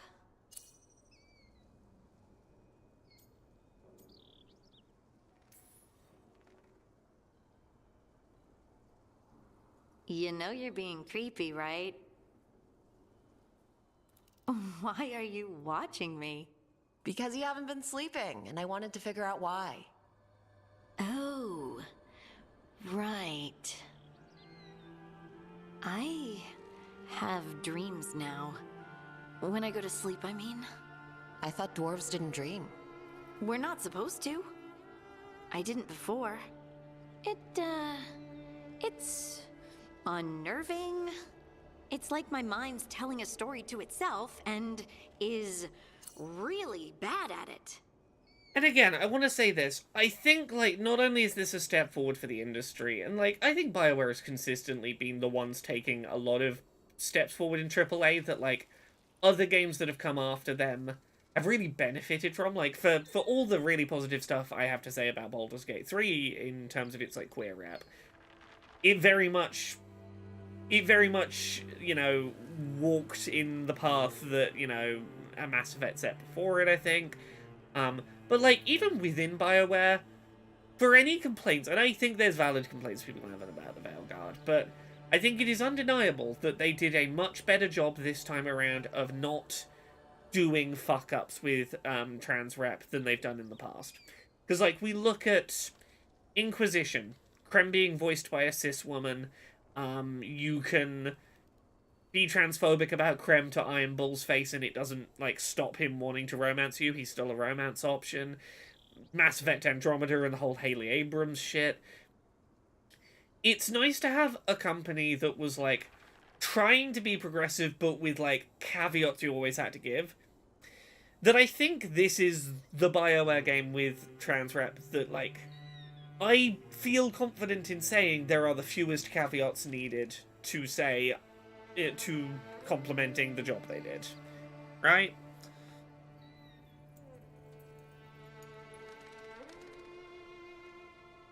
Baldur's Gate 3 let me have a girl dick. I'm very happy about that in that regard, at least. Look, you're not... To my knowledge, you're not going to see it in this, but you can certainly have girl dick in this. You can have tits and also increase that bulge slider.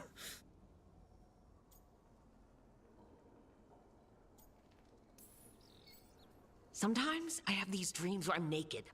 What? And I have to make a speech or go to battle, and I have no pants on. It's distressing. Yeah, that would be. I haven't had that particular dream. These days, I just dream I'm being chased, hunted. There's something that glows red, just out of my sight, and I know it's gonna get me, but I don't know how I know. Lungorg says, Tosh just feels honest to me.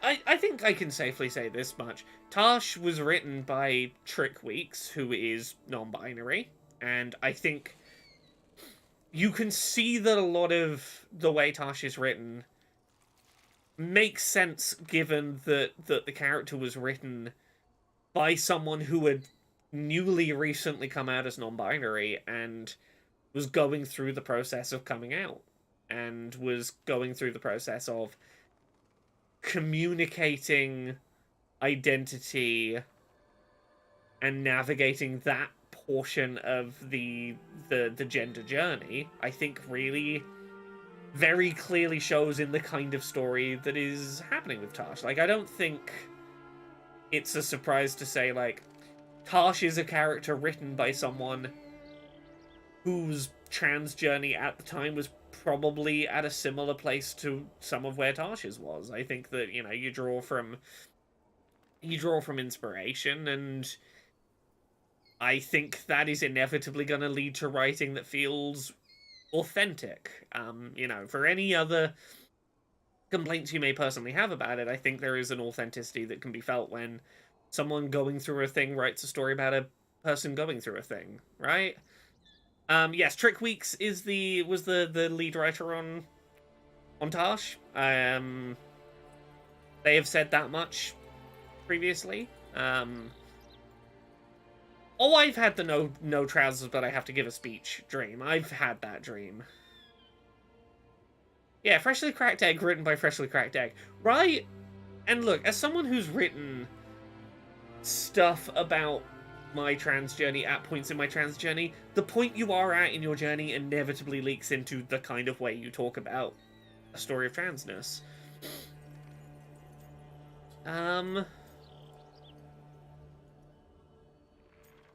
Continue chatting to Harding. And We're so you're chatting to here, Harding. thumbing through ledgers and unsure if you want to go to bed. Yeah, pretty much. But I already feel better, having talked about it. And now, I'm gonna get some sleep. And hope the dreams are safe. Good luck. I've wanted to do a Tosh cosplay for a while.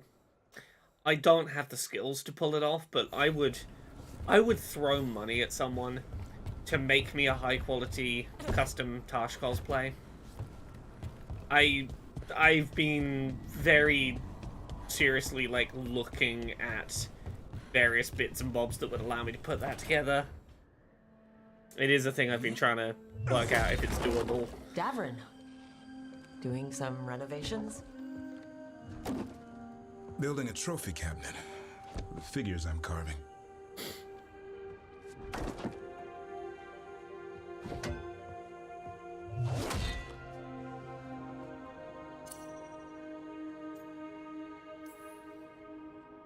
Good idea. They deserve showing off. Always room for improvement. Trying to get the details right on this figure of Tosh. They'll fight the other monsters, and then oops. Guess that Herlock was too much to handle there, Tosh. Time to call a Grey Warden. Really? No. There's no wood in the world strong enough to carve their temper. Maybe you could carve the rest of us. Maybe. It might be good to carve the people still around, once this is all over. Lungorgeth says, I'm just happy to have a new BioWare game that's more like Dragon Age 2, Mass Effect 2, and less like Andromeda. Again, Mass Effect has always been my favourite BioWare stuff. Like, the original Mass Effect trilogy, but specifically, like, 2, maybe 3. Peak of what I love out of BioWare, and, like, I really dig this for being very similar. Tara says, I like having dreams explained by someone that's discovering them for the first time. We're used to them, but for an adult to get them for the first time would be unnerving. Right? It's a really interesting perspective. Actively experience coming to terms with transness versus looking back on your experiences coming to terms with transness are wildly different, and I don't think even the most self-aware person could truly capture those anxieties and feelings in retrospect versus how it feels to be experiencing them in the moment. Yes. And here's the thing I will say that's like personal opinion I have. I think a lot of the trans folks who I've seen who don't gel with Tasha's story, from what I can tell, a lot of them are people who are further in their journey. And I think it's really easy to forget when you're further in your journey quite how messy and awkward the start of that journey is. When suddenly you've come to a realization about your own existence and it feels like it's the only thing that matters in that moment. And you want to get it out as quickly as possible, even before you really know the words to do it justice, because it feels liberating, and it feels like not getting through doing the steps is just delaying doing this thing that suddenly feels really joyous.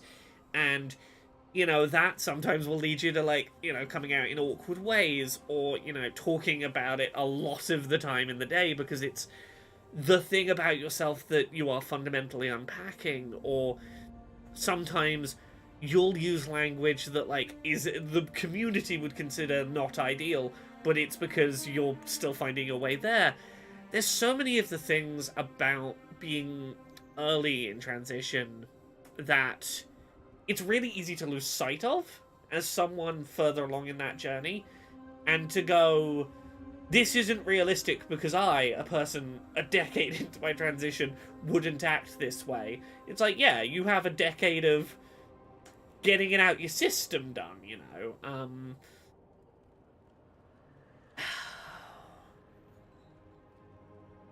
It's one of those things, I'm really glad, for any problems it has, I'm really glad I wrote the book Uncomfortable Labels.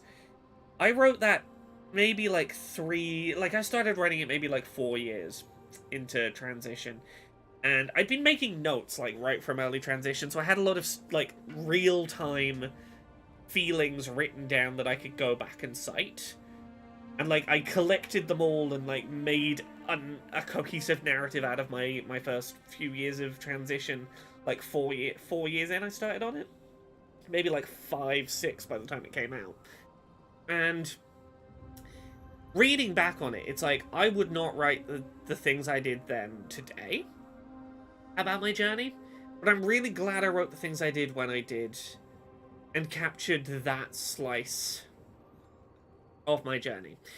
Because it's something that, like, I go back and reread that book sometimes, particularly when I'm doing... How do I put this? I've been asked sometimes to do consulting work to do with trans characters. I am not saying this. I've done other work for other things that are, you know, consulting regarding trans characters. And it's a thing I try and keep in mind, is I try and actively keep in mind what stage of transition is this character in, and where was I at that time? Does this feel true to myself at that point, messiness and all, imperfections and all that come with being on the journey still. And, you know, I can't say that I'm perfect in that regard, but I try and keep that context in mind. Anyway, that was a bit of a diversion. So when you're making those carvings, if your leader just happened to look a little taller... I don't measure them to scale, Rook. All right. I'll see you around. Oh, I have half of a really fancy vegan donut to eat before this stream is over. I might show you all it, because it is excessively decadent as a vegan treat. Give me 1 sec, I gotta pick this quest thing up. Dweller, an invitation has manifested to the Black Emporium in Darktown. The antiquarian there is stagnant and stubborn, but he offers forgotten treasures for those in need. Let me show you this half of a vegan donut. So this is half of a donut covered in buttercream icing, but like vegan buttercream icing, and huge chunks of brownie and vegan brownie and cookie dough, and then a bunch of other icing on top of it. I have half this donut to eat on stream, and it's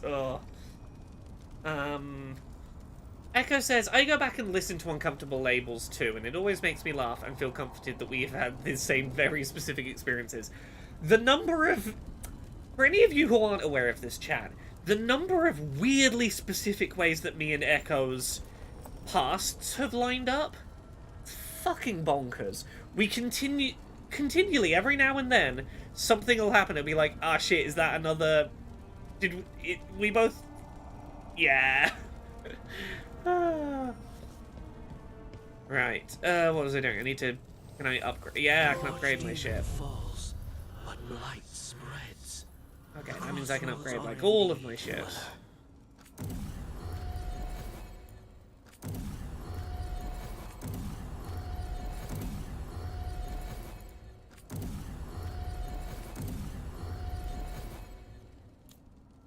Okay.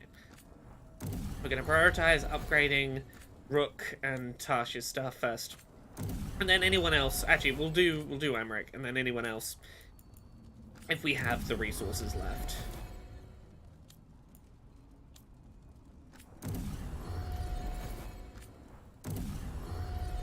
Echo says, legit, things so very weird and specific that no one else could have possibly gone through it, and yet somehow we both have. It's still not... It's up there with, like, the weirdest ones of those I've had with people. I once bumped into someone at a house party that I'd never met before. It was like a friend of a friend. And we were talking about how we used to play Yu-Gi-Oh! Growing up at like a little locals. And I don't know who brought it up that made us realize we'd gone to the same locals in a little community center next to a primary school in my hometown. And we had a moment of realizing we'd both been going to the same, like, maybe 12 people had been going to it once a week little Yu-Gi-Oh! Club. Hours of driving away? That was a real... Fuck, it's a small world, huh? Am I sure that Echo isn't just an alt? Fairly sure. Echo, you'd tell me if you were just, like, a reskinned, you know, alt for me, wouldn't you? It does feel... It does feel like one of us accidentally reality hopped and we ended up in the same one at the same time. Okay, it's like 11:45. What do we got?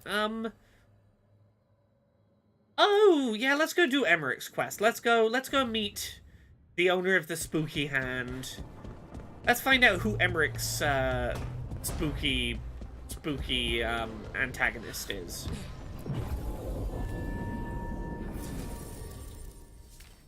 I'm gonna wait for some big conversations in game to happen so that I have an excuse to eat my big donut. Please don't think me too rude if I sit shoving my face with the big donut while on stream. I do have hand sanitizer to clean my hands off after eating the big donut. Let's get this hand job done. So, Blackthorn Manor. Let's hope that necromancer working with the Venatori is around. There's a malaise amongst the spirits here. Look at the size of this cookie dough Some form chunk. of confinement. This must be the place. Right. So why'd we bring that? Oh, it's essential we have the Hand of Glory.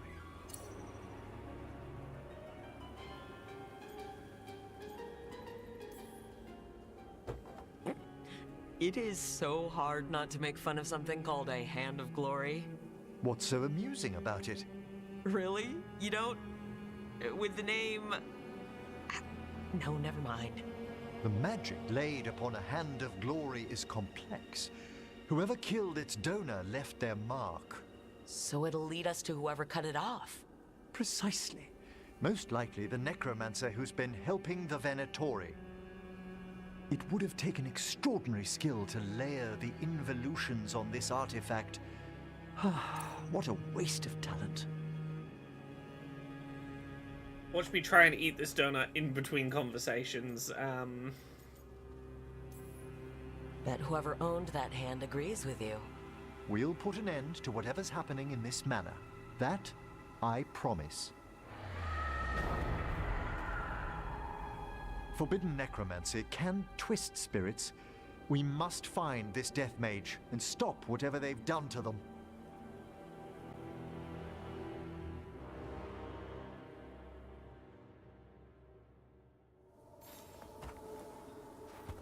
I've already got to stop. Oh no. I have donut hands. I guess we're playing one-handed for a minute.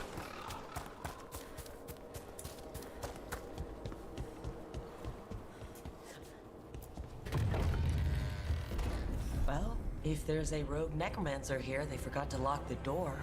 The Hand of Glory's magic points inward to the northeast. Let's go look. Can we just walk in the front door? I never tried that the first Smells time. weird.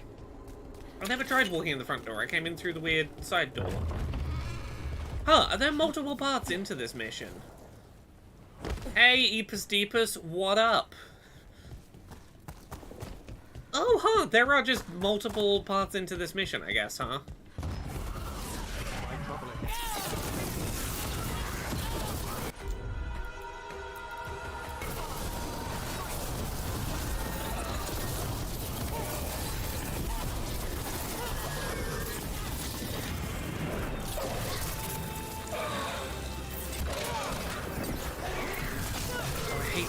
That make the room dark. I can't use my summons properly.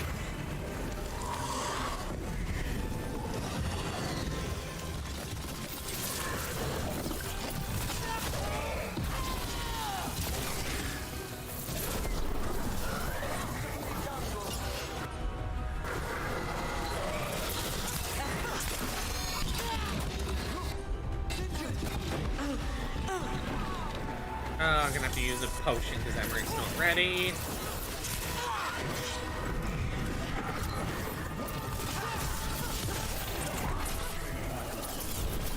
Yeah, it is a really big environment, this. For a place you only go to like once in the game. There are far fewer corpses here than there should be. Where are they? I suspect the necromancer in this place has already helped themselves to these crypts.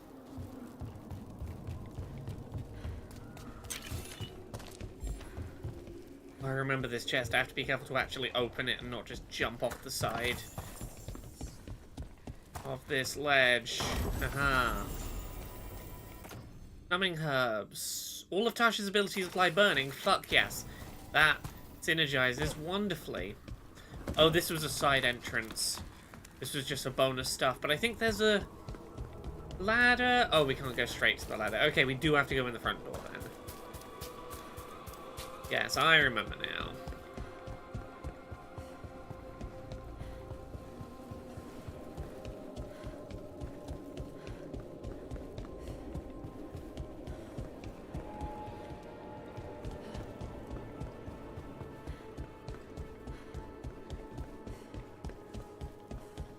These sigils. They... necromantic evocation with an inversion in the higher seals. Our rogue necromancer has hidden something terrible behind this door. Can you open it? The door's seals are drawing on magic elsewhere in the manor, fueled by suffering. Let's put an end to that and get this door open. The Hand of Glory points to the northeast and southwest. You gotta follow the spooky signals. Fuck you, I'm breaking open your displays. Taking your things. There's something off about the texture of the fade here. That's never good. It's been deliberately thinned. The spirits press closer than they should.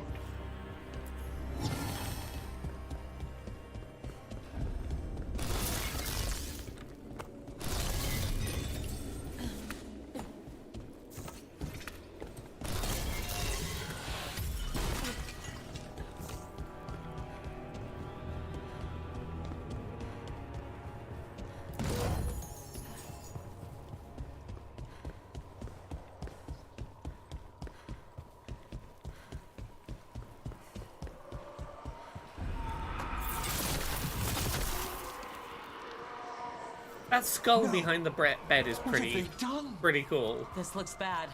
Sacrifices, both spirit and human. And demons!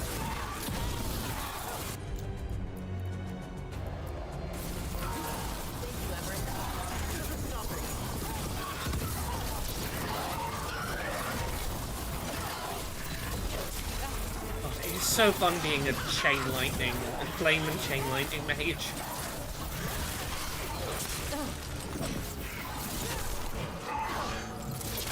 Ooh, I started working on a cool new project for next year.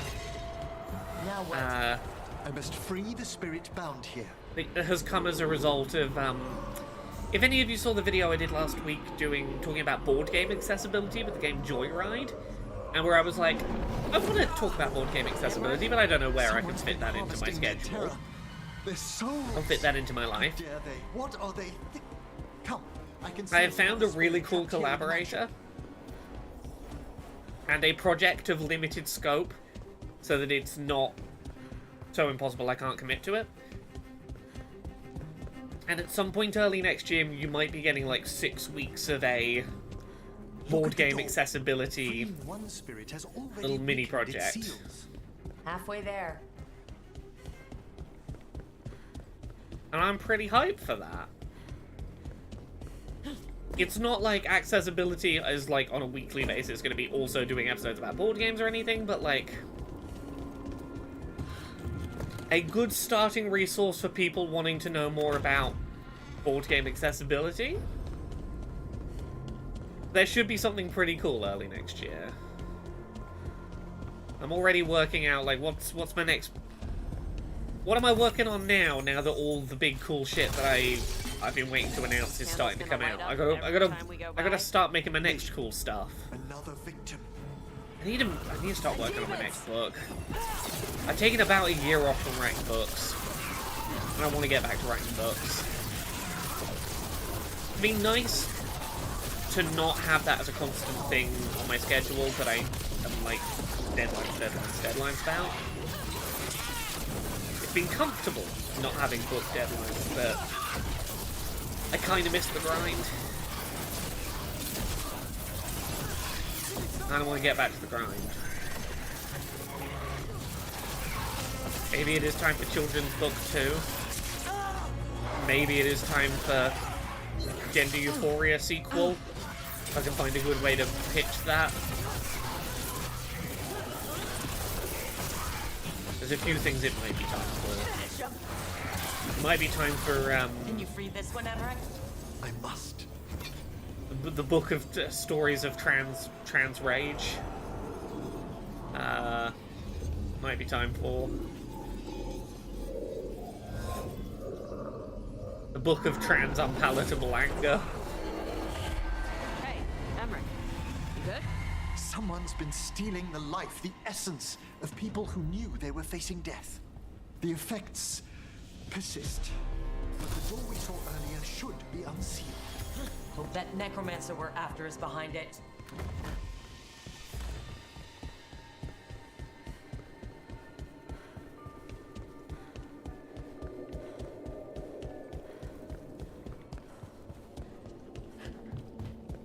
I'd read a book about trans people throwing Molotov cocktails at Redacted. I have another piece of fiction I'd kind of like to All the write. seals have been extinguished. Excellent. Maybe a Let's open that solo door. piece of long-form fiction that is more fantasy in nature. Someone's torn a path into the Fade. It's imperative we find and stop this necromancer from keeping the Fade open. Okay.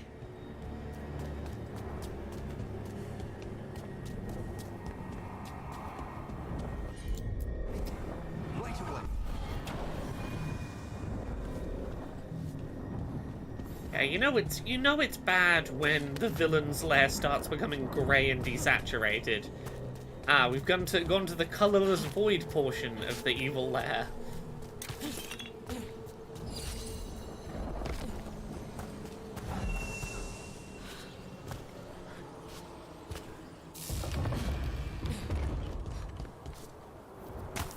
Onwards.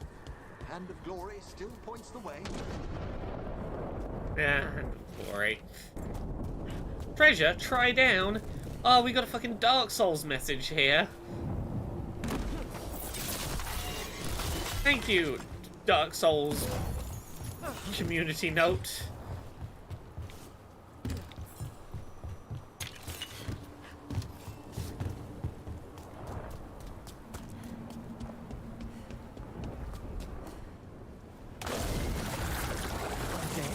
Hey, Lisby. Oh, yes, today is indeed Trans Day of Remembrance. I'll be honest, it's been a rough year for me in terms of losing people. I wasn't gonna make any of my work deadlines today if I thought too much about it. There are years where I put a lot of focus on Trans Day of Remembrance, and there are some days where some years where I'm just like, I did my morning on other days. You know.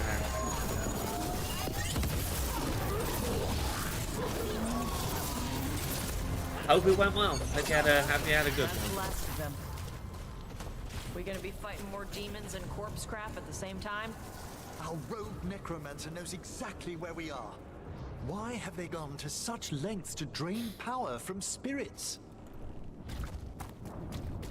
Yes, but board game accessibility, at least in like a 6-week capacity, is one of my big things for early next year. I've got 6 weeks of doing some cool shit with someone about board game accessibility, and we'll see if it picks up steam. Maybe we expand it, but we've got a manageable scope for now.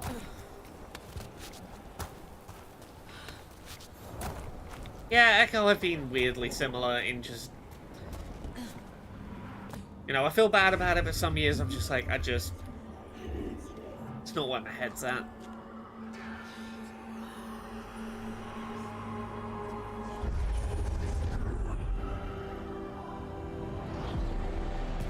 Late as always, Professor.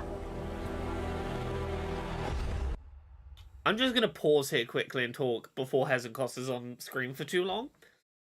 I love this fucking woman's design, and I really hope that this becomes like one of the go-to cosplays for like 60-year-old woman who wants to go to Comic-Con. I hope this becomes one of the common cosplays for that demographic, because it can't be. Look when we zoom in a little bit. Look at her fucking glasses, they're rad as hell. But what else would one expect from Navarra's most eminent medlar? Like, I want this to be a cosplay people of a certain age get hyped for. The Professor and I have known each other for ages. She's got an even cooler outfit later on, but only one of us realized the Watchers are no place for a mage with Pokemon Gym Leader energy, exactly. She's you, but with no morals, Emmerich. So she's an evil Watcher. That's great. Only if she's beyond hope. Spare me your sanctimonious bleating.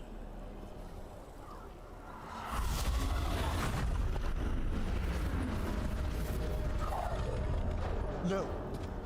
The stone knife in that lantern can permanently tear open the fate. Oh, the BT, don't worry. Rule books and social deduction elements in games are definitely things on my radar that I am aware of to talk about, yeah. Only the foolhardy would shed blood near I've got to finish that donut still in a sec. So, let the Watchers mourn your pathetic death in the Fade, Emmerich Volkaren. Those that are left after my return. I love that she goes fucking... Such a cheesy grin and finger guns as she notes out. Planning? Emmerich, we okay to fight? Yes. Johanna took the lantern.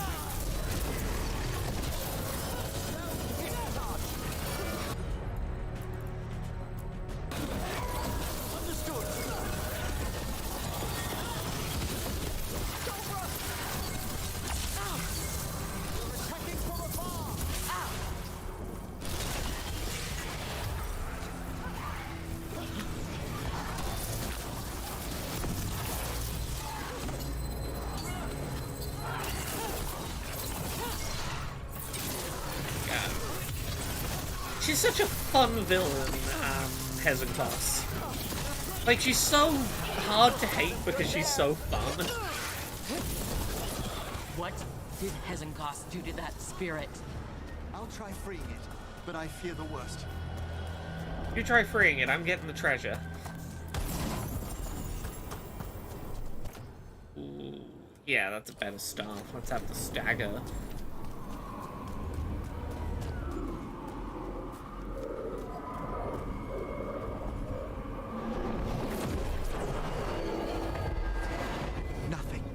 The spirit, its essence, is gone. Johanna's trapped it in her lantern. Let's find her.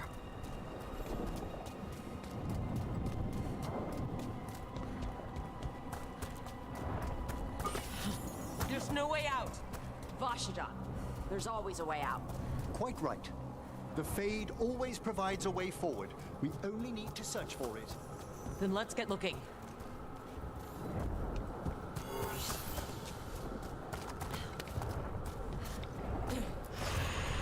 The candle. This wasn't here before. Let me think. We're in a receptive eddy of the Fade, and since Johanna's spirit summoning has already focused its mana, do you recall the ritual we performed in the Grand Necropolis? Oh, that thing we did, we lit candles for the nice ghosts. You mean when we were lighting candles? Find some more, and we can use them to leave this place. I really like that gently, calmly lighting candles in a graveyard sort of came back around in a dramatic, tense mission setting. It's really nice to take that very calm, peaceful mechanic and then place it in a more dramatic context. Here's that last candle. Excellent. Place them on the pedestals, if you would.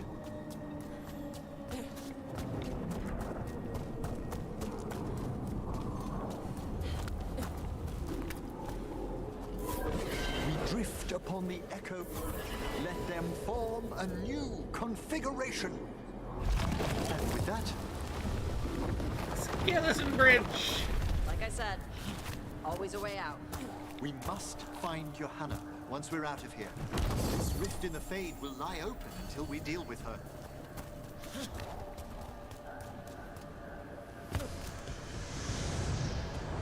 Let's go.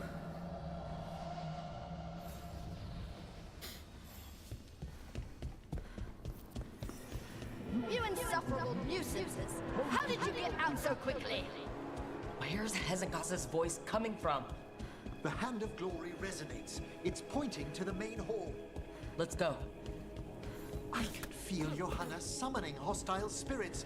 That portal into the Fade won't close until we defeat them.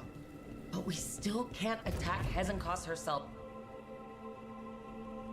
Yep, she's essentially immortal while she has the lamp. It's not difficult for those who treat spirits better than tools to an end, Johanna. Sentimental drivel. You may have stopped my work here, but Navarra City will know its new ruler.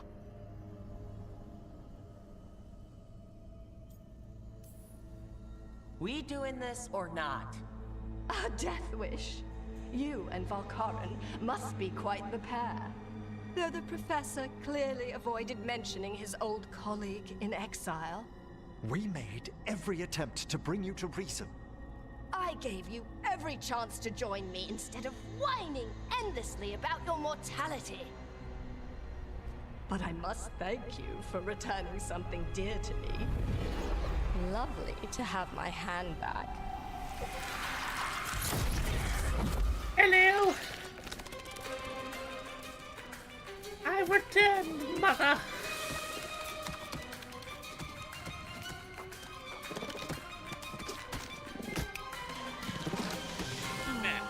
I've exchanged it with the Venatori for some. Her hand does a little finger gun too when it comes back. She did finger guns Condition. when being all murdery, and her finger guns do it too when they get back. Never had the courage to. It's so ingrained her hand knows to finger gun upon its return.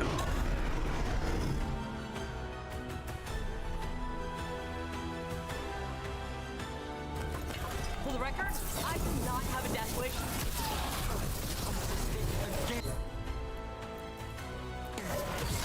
Tell me why she has no eyes?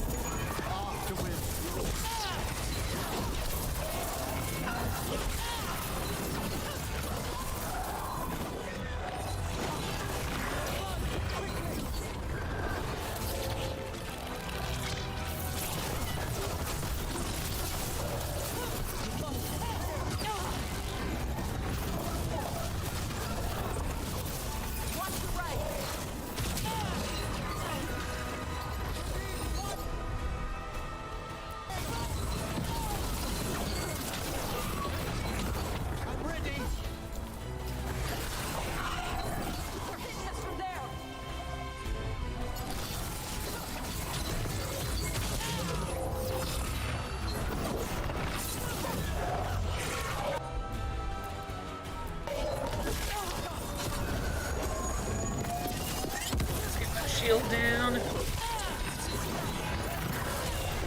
Okay, we're into actual health damage.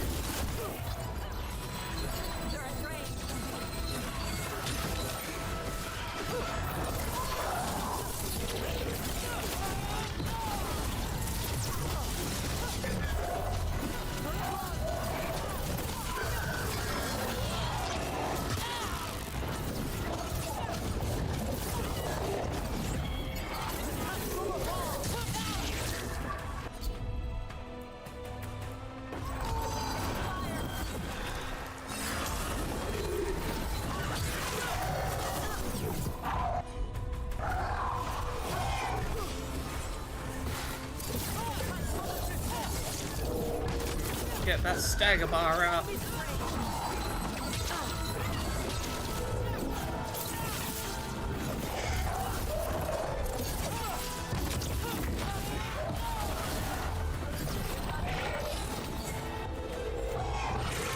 Honestly, there is part of me that would really fucking love some of the old Dragon Ages redone in this combat style and engine. It feels so good to play. It's so nice having a Dragon Age where I'm like, I'm not here in spite of the combat. I'm here because of it, in part.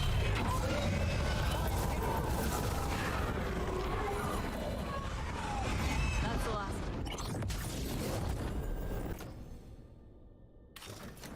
It's over. Emmerich, still sense anything wrong? We were successful.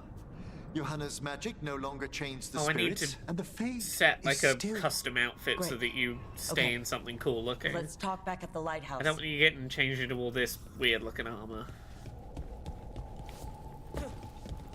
Hey Emmerich, we're done. At least we freed Actually, I don't those hate spirits this. It's from their just not suffering. as iconic. Shall we depart? Yeah, let's go. Let's get back to the lighthouse. Gladly. Okay, we got like 45 minutes left. Oh, the Song of the Chambers won't have anything on what Johanna's... Perhaps the Waking Scrolls? No. Manfred, have you seen the Fellmarch manuscripts?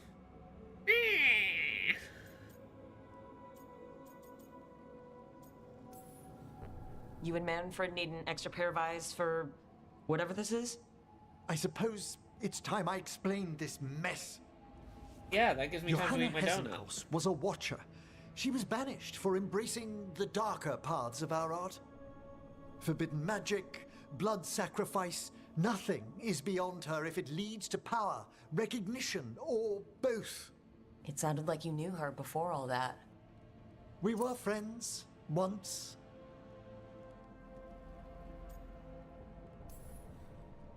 Oof, that explains why she was tearing into you so hard. Johanna was always a touch blunt, but things used to be better. She truly was brilliant, and we got on so well Have a good as night, students. you two. We partnered on papers, rituals, research. Yet even then, Johanna considered the Watcher's oaths quaint. This isn't the first time we've crossed paths since she was exiled, but now I fear she's turned herself partly undead. Ooh. I'm having trouble picturing how someone becomes partly undead. A skilled watcher can make subtle alterations. Hers are more extensive. You saw Johanna's Lantern of Unwilling Souls. A necromancer could create monstrous undead with that much stolen life. Hessenhaus was yelling a lot about conquering Navarra City. We must stop her, Rook. Thank you, Manfred. Quite right. The Order's knowledge will see us through. We got pulled the end of my drink. Hessenhaus had been stopped. For now. For now. But she had big plans for Navarra. City conquering, new ruler plans. And while she had some regrets about long-lost friendships, she knew her greatest invention was going to bring down the house. Spooky, spooky, spooky. Ooh.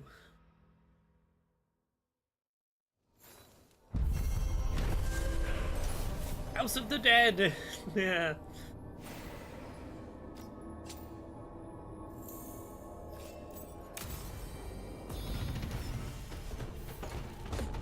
Okay, I got more Watch points to spend. So what I'm probably going to do is start spending a few that take me this way to get some of the other fire stuff going.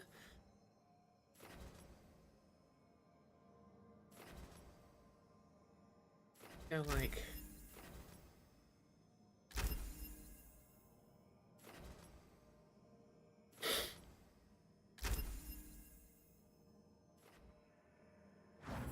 Actually, let's turn that off for now. Turn that one on.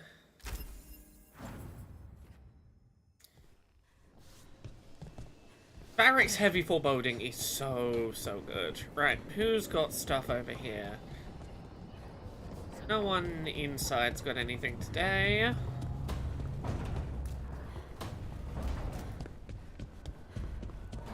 Harding has something, despite the fact we haven't gone on Oh no, it wasn't a quest, it was just a conversation about dreams, so we didn't have a new quest from Harding yet. Yeah, this portion of the game is like 90% companion quests and plot missions. This is like really where the game feels like it finds its footing, and everything you're doing feels like it's cool, important, interesting shit. Meet me in Ravane? I've got sparring practice with the lords, and I could use the sea air. So could you. You know, that sounds quite nice. All right then. I'll see you soon. Maybe I'll look at the Elementalist section. As I said earlier, I don't know how much longer today's stream's going to be. I'm real sleepy. I've been very sniffly all day. This might be a slightly early finish kind of night. We'll see. Let's look at that. List of companion quests.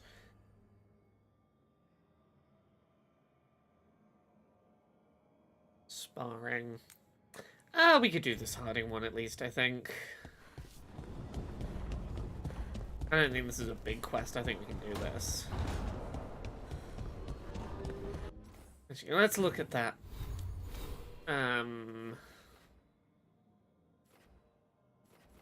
When you say Elementalist, I'm guessing you mean Evoker?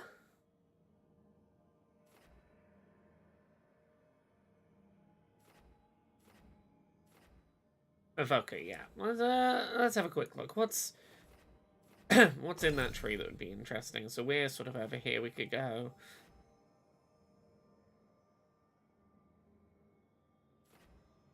Resistant to the damage type of each mapped ability. Oh, I see. You know what? You might be right. Let's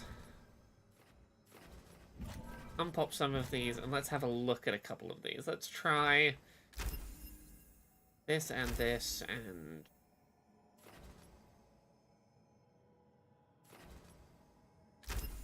those could be fun. Yeah, fuck it. Let's go in a different direction to the last time I built this out.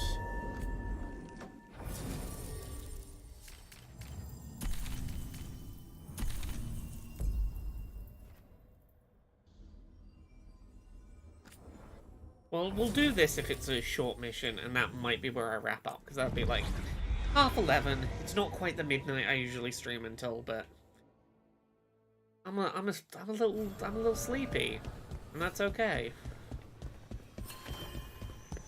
What class and what sort of build was your first playthrough? It was a mage as well, and I was still going for the sort of daggers vibrating, Spellblade. like a song in a wine glass. But I spec'd voices? some of my points into the sustain for some fire abilities that we're going to pop with my fire and electric combo. Anyway, let's find out some stuff about Striking the crossroads without forethought would be folly. The rebellion controlled it for far too long. Its defenses will be artfully hidden. You will not press? Our forces are cunning and sharpened.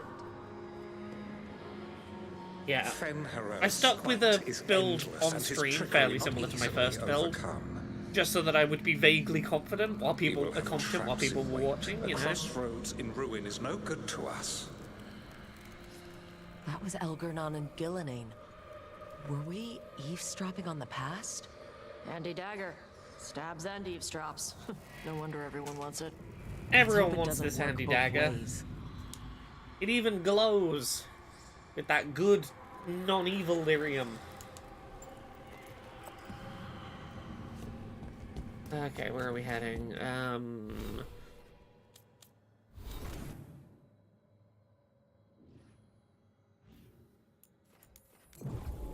Fast travel. You're angry. Huh? The Oracle. You're angry at her. I'm not angry at her. I just thought she'd be more helpful. Yep. So you're angry. I'm frustrated. It's different. You can be angry if you want. It's okay. I'm not. I'm really not angry, Tosh. Okay. Those two will become a couple if you don't get in the way. Their playful bickering becomes sexual tension.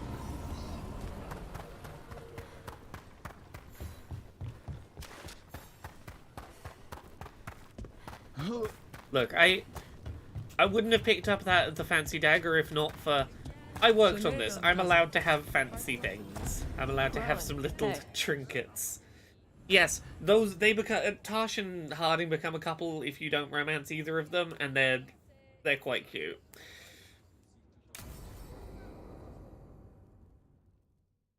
Tall and small. They said I could find you here. Good timing. I think I'm done for the day. The Lords of Fortune don't mess around, do they? Yeah, never look Hey, honest thanks as for well. the lessons. I'll be back. I'm beat. I just gotta... You just gotta... Do you feel that? It's dark. And they're so afraid. So alone. Hurting? What's happening? There's so many of them. All in my head. So much. Listen to me. I'm here and you're safe. Take all the time you need. I'm safe. Yes. I could feel it. Rippling through the stone. Confusion. Isolation. Fear. Whose fear? Whatever was after me has turned on the dwarves. It's drawing me out. Drawing me down. Harding's companion quest is so interesting. And if I know you, you're going to go because people are in danger. Of course. Absolutely. Who do you think Harding is? Good. That means whatever's out there, better run.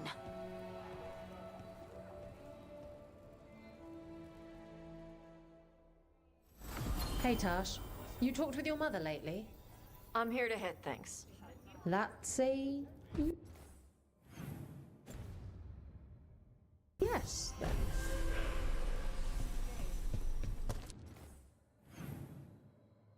Yes, it's really easy to get the Veil Jumper Strife confused with, God, I forgot what Lucanus's demon is called now.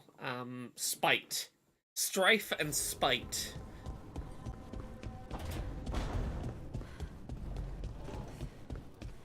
Right, such a good response, isn't it? I'm giving it back. The arrow stays in your quiver. I just wanted you to know that You carried it because you couldn't trust me. Now carry it because I trust you. Hey, about those family issues, I punch real hard. Never mind. Right? Families are complicated. Sometimes you just gotta go punch shit. Ooh, we got a whole trio going on in here. Careful with that. But of course. It's the only lead I've got. My dear Davron, I'll be as careful with this cloth as if it were burial silk from the Storm Age. And this will be so instructive for Manfred. Ah, Rook, just in time. Ooh. Interesting. We have some updates about, Sony potentially buying, Kadokawa, the parent company that owns From Software. It seems what's going on might partially be that there is a Korean company called Kakao. South Korean company has been trying to buy up shares of FromSoft's parent company, trying to do a hostile takeover. And it seems like Kadokawa, the parent company of FromSoft, might have approached Sony to be like, hey, please buy us so we don't get bought out by that company we don't want to get bought out by. If you buy us, that gets us out of this. And this might be part of why the negotiations have leaked. It may have been deliberate in order to get this Korean company to stop trying to buy shares, thinking that they're gonna get bought out soon anyway. Interesting. curious to follow where that goes. Need some help? Give it a minute. We'll see. That piece of cloth I tore up at Gloomhowler back at the cauldron still has some of its blood on it. And now, through the application of necromancy, perfected by the Morn Watch through years of meticulous... Yeah, we're trying to figure out what the Gloomhowler is. Rather, discern its nature. How? By setting it on fire? Patience. To discern, one must sometimes destroy. Ah, yes, of course. How interesting. What is it? I burned your evidence. It says this was elven blood. This was a person. What? But it howls. A corrupted person. Not always a monster. And something else. Deathsel. I'm unfamiliar with the meaning. An elven word for covenant. Like a promise or a blood oath. I think I get it. An elf who took a vow, then gets blighted. An elf who knew about griffins and Warden's secrets. Almost as if... It was a Warden. Ah, shit. Grimlock Master asks, who did your Inquisitor romance? Iron Bull. I am a big believer in Iron Bull as a romance. Again, I'm not usually one for the men, or I'm not usually one for the non-women, but Iron Bull, superb romance. For anyone who's never romanced Iron Bull, his whole deal is basically... He recognizes that you, as the Inquisitor, were basically thrown into a situation where you had to take charge and be responsible for everything, and anything that went wrong was your fault, and suddenly all this pressure was placed on you as the Inquisitor. And if you start flirting enough, he basically goes, do you want me to dom you so that you can be a sub and not have to think, and have like a space in which someone else is in charge and you don't have to be responsible for anything, to give you a mental break from being the Inquisitor? But he does so really well in terms of like ongoing, enthusiastic, informed consent that he keeps checking in on. He's the one to bring up ideas of like, you know, if we're going to do this, making sure that there are safe words involved, making sure that we establish up front what are the boundaries between me as your dom and you as my boss outside of this room, and how do we make sure that like our dynamic in the bedroom and in the relationship doesn't infringe on the fact that outside of this room you need to be the one in charge and I need to do what you say. He flirts real good, but he's also just like very caring and very emotionally intuitive. He's very good at being like, I can be whatever you need me to be in this relationship, and you don't even have to tell me. I'm just gonna vibe it out, and I'm gonna give you a space where you don't have to worry about it. And he's real sweet.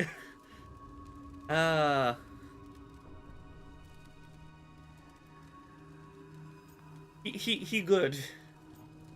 Okay, we have a lead now. I know this is bad, but it means we have a lead. Yes, but one that points within. If Weishaupt knew about it, they never told me. Something else is going on here. I'll put out the word, call in favors, see who might know more. But thanks for your help, Emmerich. You, discerned well. My pleasure. Hooray, we've had an entire stream today where every quest so far has been a companion quest or a story quest. It's been all plot today. And I suspect next stream is going to be very similar. We're really at that point in the game where it starts just being like plot, plot, plot, plot, plot. All plot, all the time. Every time, more plot.